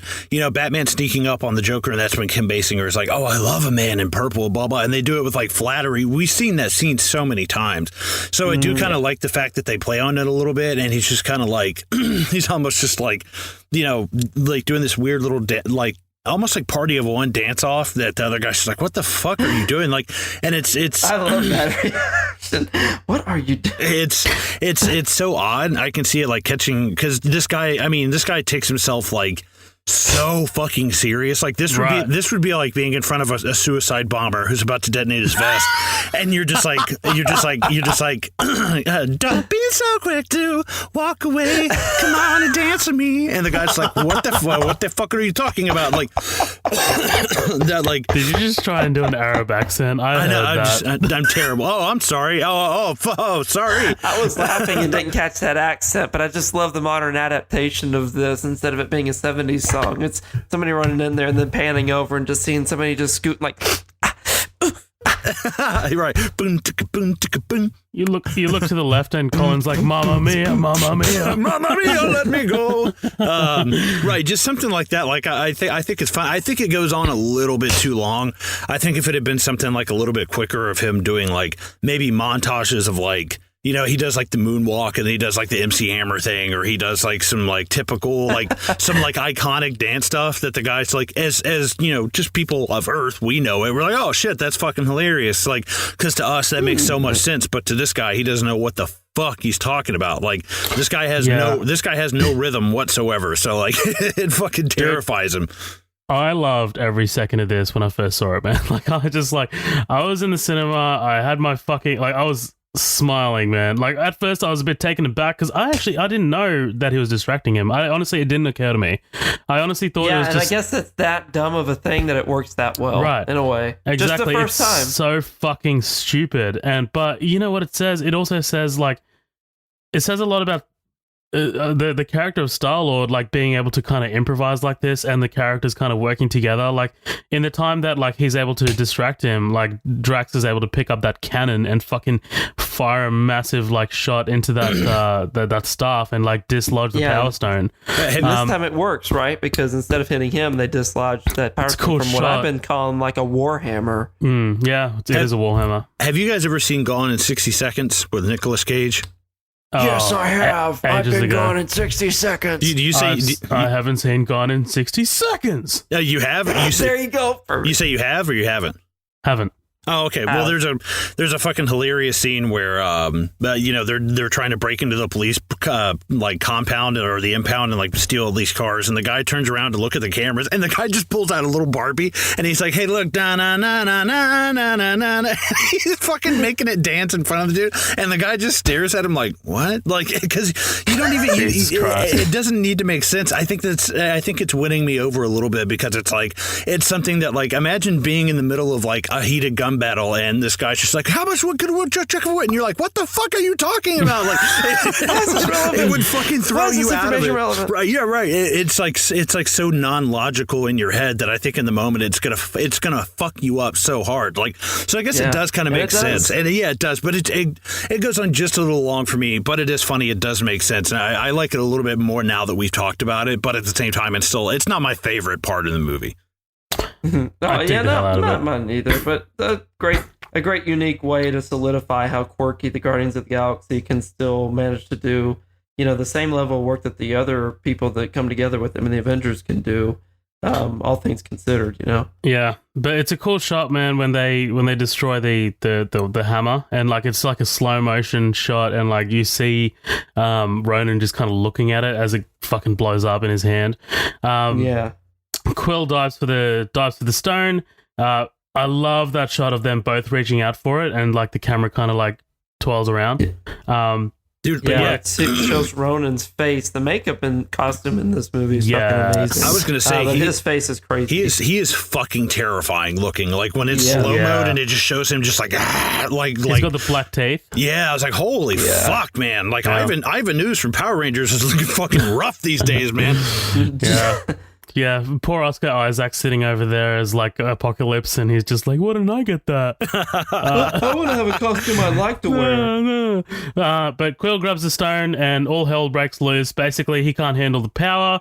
And this plays into what the Collector was talking about earlier, right? Like, because the Collector was talking about how that group was almost able to overcome the Power Stone together, but they broke down. Basically, Gamora walks over and says, "Peter, take my hand." And they're able to share the energy. I love the shot of like the skin and like the organic matter in Chris Pratt's face just breaking apart, rotting off of him. Yeah, and let's not go over the fact that he didn't grab his mother's hand out of non-acceptance earlier. That's kind of the close of that arc. Yeah, it's cool, man. Like it all kind of like get back in the basement. What? Just up here to get chocolate. Colin, I told you to lock that damn door. One of the things that I like about this, what it kind of reminds me of, is the only cool part of X-Men 3. The only cool part of that is when Wolverine is marching. Has cool parts? Yeah, the only cool part is when Wolverine when Wolverine is marching towards Phoenix and his skin is being ripped off, but it's regrowing at the same time. So like, it almost looks metal underneath. Right, it almost looks like the same thing for starters. Like his skin is breaking away, but you can kind of tell it's almost like at the end of an Infinity War, where people are starting to break apart, but you don't really know who's going to go quite yet, and some of them go slower than other ones, and you're like, so is he dying or is he able to handle this or like what? But I like the way they split it all, like they're conductors basically. It's like, dude, this is too much power for one generator, one conductor, one source. Like we need to tether this off and like run this through several other people. And the fact that it's these four people, I wish that Groot was in on that, but at the same time, the fact that it's these four, he is kind of like in pieces on the ground, maybe, but I like that out of all the people who could actually contain this thing to use it for any kind of beneficial thing, it's like these four fucking motley crew rogue outcast motherfuckers were the ones. And like, who else? If you took four people who trained their whole lives to be able to do this, they would have just gotten incinerated. But it's the fact that it's these people who have they didn't know anything about it. Like they've just they're strong enough just through, Rocket's been mutilated and fucking experimented on. You've got Quinn and the loss of his mom. You've got Drax and the loss of his family. And then you've got Gamora, with her whole planet. Like these people are such strong characters after all of the tragedy in their lives. And that's one of the parts that I really like, is that they're able to kind of, I think, unite under that thing. Like they kind of have that common banner. Not that that's what keeps the power through them going, but the fact that they've lived through all of that stuff and they're still where they are. It shows how strong that they are strong enough to hold that kind of power. I did like that a lot. I thought that was pretty fucking cool. It's a really good sort of metaphor, yeah, for sure. I love when they are like able to sort of like when Rocket joins at the end and like they kind of compose themselves and the music just fucking peaks. The music here is fantastic. Yeah. You said it yourself, bitch. We're the Guardians of the Galaxy. Love it. Love it. Nobody else can get away with a line like that. Oh, yeah, of course. But yeah, Ronan gets blasted into pieces. See you later, Lee Pace. We gotta make room for a different character named Ronan later. What? Oh yeah, you're talking about Hawkeye. Yeah. Oh Yeah. That's a different fucking whole. You know what? I'm gonna plug it here. We're gonna talk about that in the next fucking upcoming attractions, Matt and I. Fucking, that's the Endgame trailer right there. But anyway, yeah, Yondu shows up. Well, quite the light show. I love, like, it's this massive thing and he just, like, boils it down to a light show. yeah, like their whole like civilization was in danger. Like that planet was almost a purple, glowing like charcoal briquette, and he just walked up like, "What the hell's all this light moving around?" Yeah, but he comes to collect. You know, he said he got some business to attend to, and he wants the orb, and Quill seemingly gives it to him. But yeah. It's not, but anyway, I love the kind of teasing line, right? Like, you know, his daddy was an asshole, or whatever the fuck he says. Like, you know, it's ego. Yeah. And you know what? It doesn't really line up with ego. Because like Kurt Russell in that movie, until he becomes a villain, he's really nice. But anyway. He was a villain the whole time in that movie. That's he was. He never gave a shit about that. But like whenever he puts the character on the show, like he's nice. Like he's very charming. But it's only a show, you know. He is he is definitely the villain in that whole thing. Colin, are the locks broken on that door? Right. For like 2 seconds, I looked at the door right next to me. I was like, "Oh my god!" I'm like, wait, what? Oh, Jesus Christ. But yeah, Yondu takes off, and Quill reveals, "Hey, I've got the stone." I love the shot of Rocket holding the little twig, and not his dick. I mean, a real twig. Oh, thanks for that clarification. Bunch of fucks. I have to clarify it with this kind of crowd, you know. I just do you? Love the shot of Drax sitting down and petting Rocket. Oh yeah, man. That's really good. I love that they're actually like that close. That's a cool part to me. Yeah. I don't care what you say. Yeah, Glenn Close talks about you know, basically Quill's origins. This is leading into the sequel. You know, your mother was of Earth, your father, well, he isn't something that we've never really seen before. You know, this all comes to play in the next one. Dude, I'm going to talk about this here. In Infinity War, I don't like how Xandar gets wiped out off screen. I didn't catch that. Really? Because they have the fucking stone. They have the stone, and Thanos, you know, gets it off screen, and Thor actually tells the Guardians, "Hey, Xandar was destroyed." Like, it's I don't like that it happens off screen, and I don't think that's going to be addressed in Endgame. Like, I can't see them going back. I'm so glad I got out of the basement to hear you say that. Yeah, you can get back in there now. Get the broom, Colin. Buddy. Get the broom. Shoo!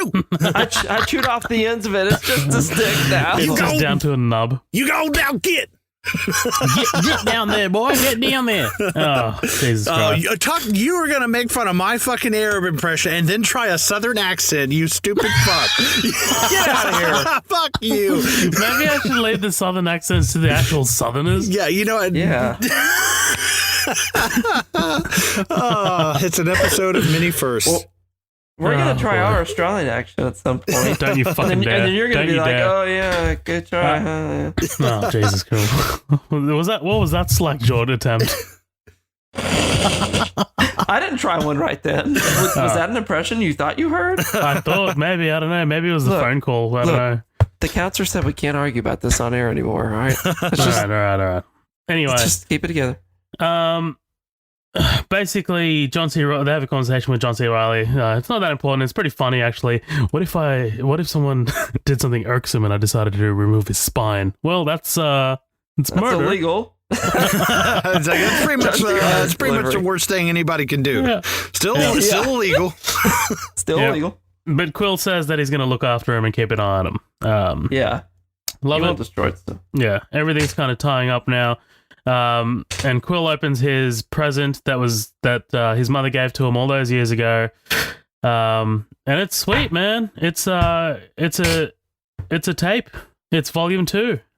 I do like that. That's fucking cool. The fact that, he's so attached to Volume 1 because it's like, dude, this is all that's left of like my mom. And the fact that Volume 2 has been there like the whole time. Like, God damn. When he moves on to Volume 2 in the story is how the second one picks up, and it is Volume 2 as a movie. I'm telling you, like, this first and second one are like peanut butter and jelly, man. Yeah, the soundtracks, even in the second one. So all of these songs in this movie are from the 70s, but in the second one they're all from the 80s, and it's cool. Not all like not all, yeah, perfectly decades, but you're right, they're a little more updated. It's cool. I like it. I like it a lot, man. I like it a lot. But basically, we get this closing montage. Yondu's looking at the ball. He's wondering what's in it, and it's one of those little troll dolls. Mm-hmm. Comes back into play later. But I love how he smiles. Like, he's just like, this son of a bitch fucking got me. Yeah, but you know how also it's almost like a real proud, dad moment, because who do you think taught Peter to be like that? Oh, yeah, for sure. For sure. Close puts the stone in this vault. Again, man, I just wish we saw more of it in Infinity War, but that movie was juggling a lot of balls already. So Infinity War doesn't cover that much stuff, right? Oh yeah, no, it's nothing. It's nothing. What happened? Did the ship show up in New York? I love this weird look in that we get into John C. Reilly's family, like this interspecies thing. Yeah, it's like it didn't. It's like, I don't want to say it was like totally unnecessary, but it was just a nice little like, oh, cool. I didn't really. It's not a big deal as well. These are the people that are going to die in Infinity War. Oh, motherfucker. Oh, boy. John C. Reilly comes back as like the fucking Punisher now or something.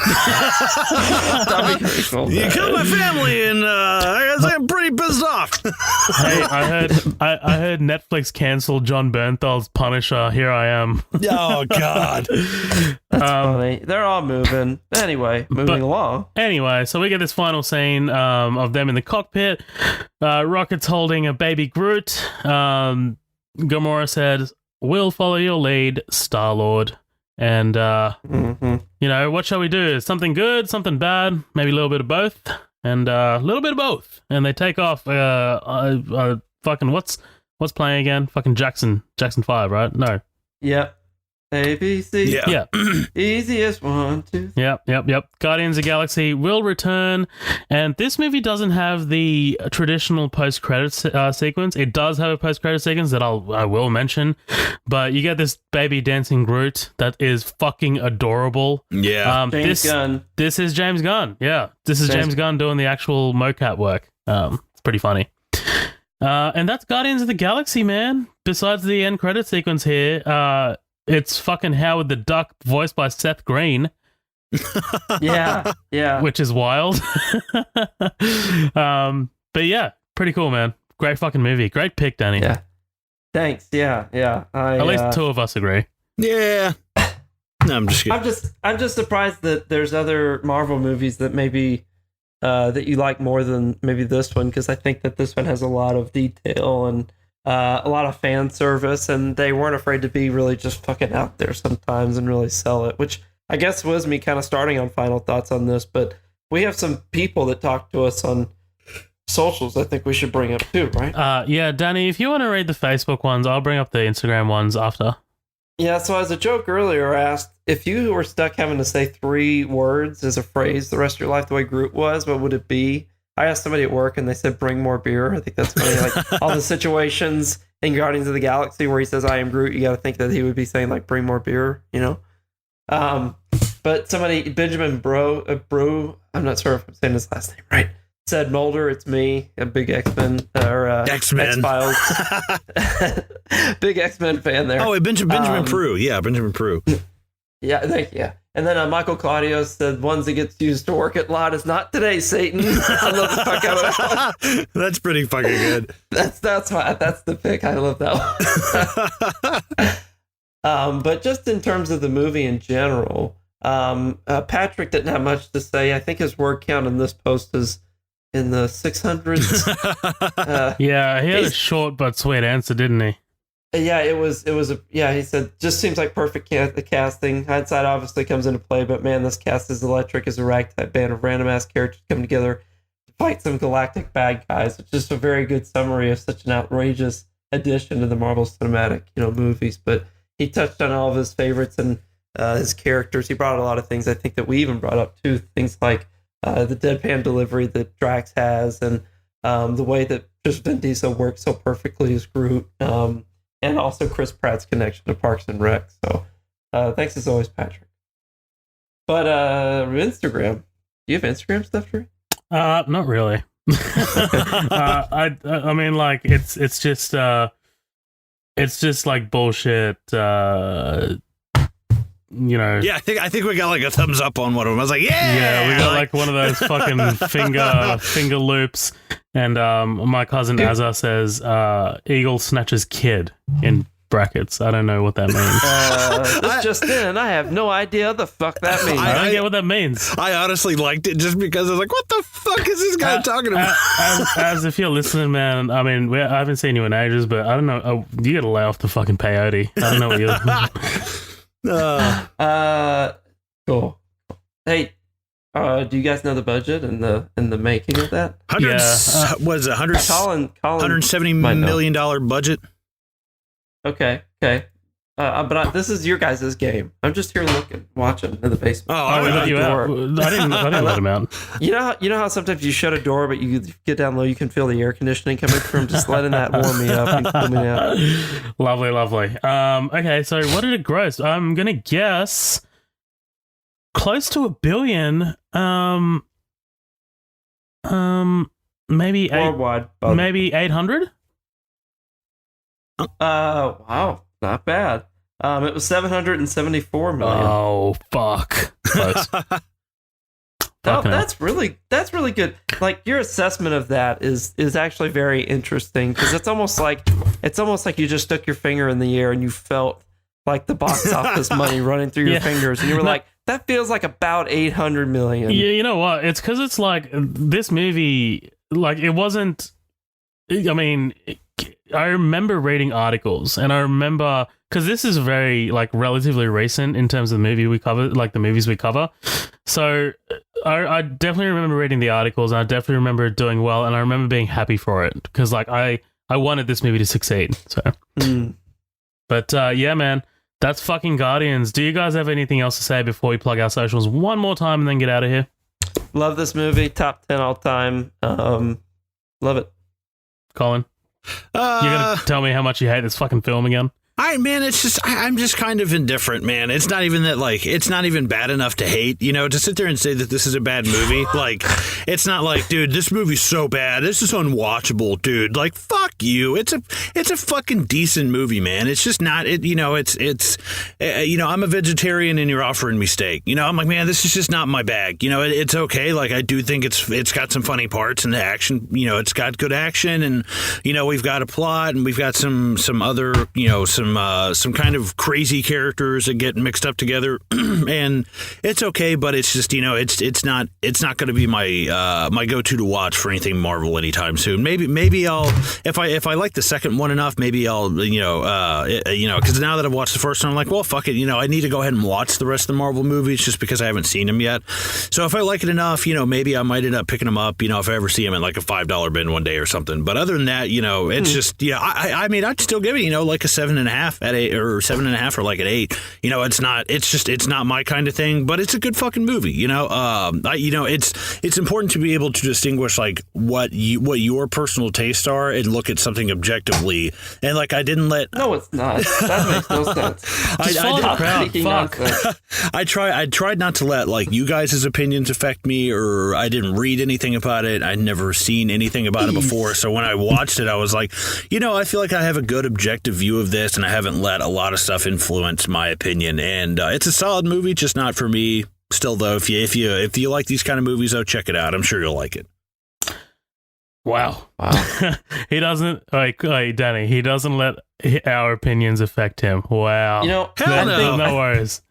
I think that there's a lot of movies that I've heard that Zoheb really likes that Colin just doesn't get.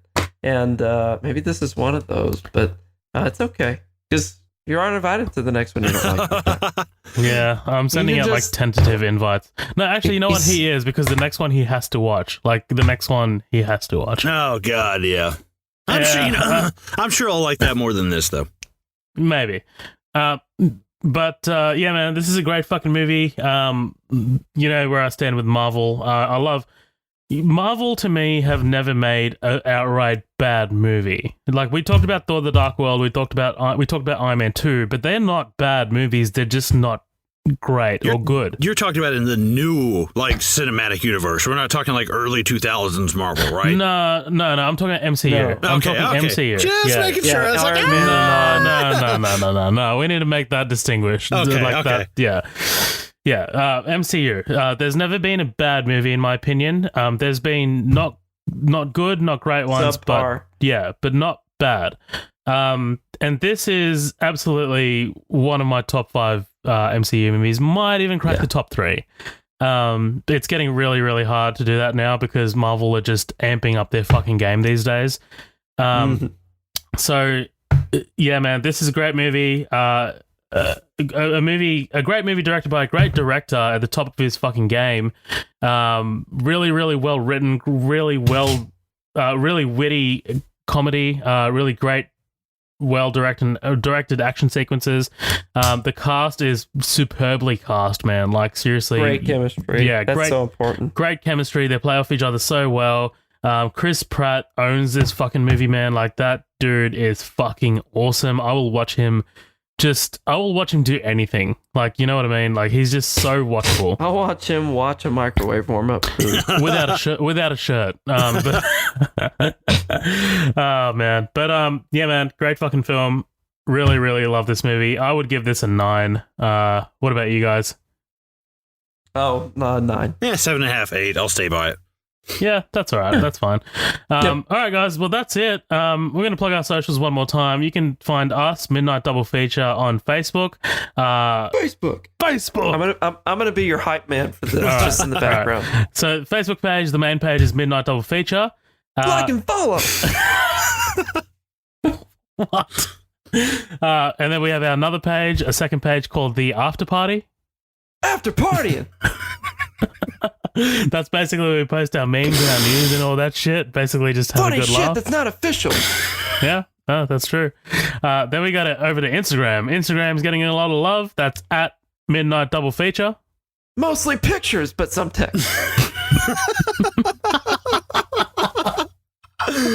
And the other one is Twitter, which is at MDF Pod. Tweet, bitches. All right, guys. With that, we're fucking out. See you guys.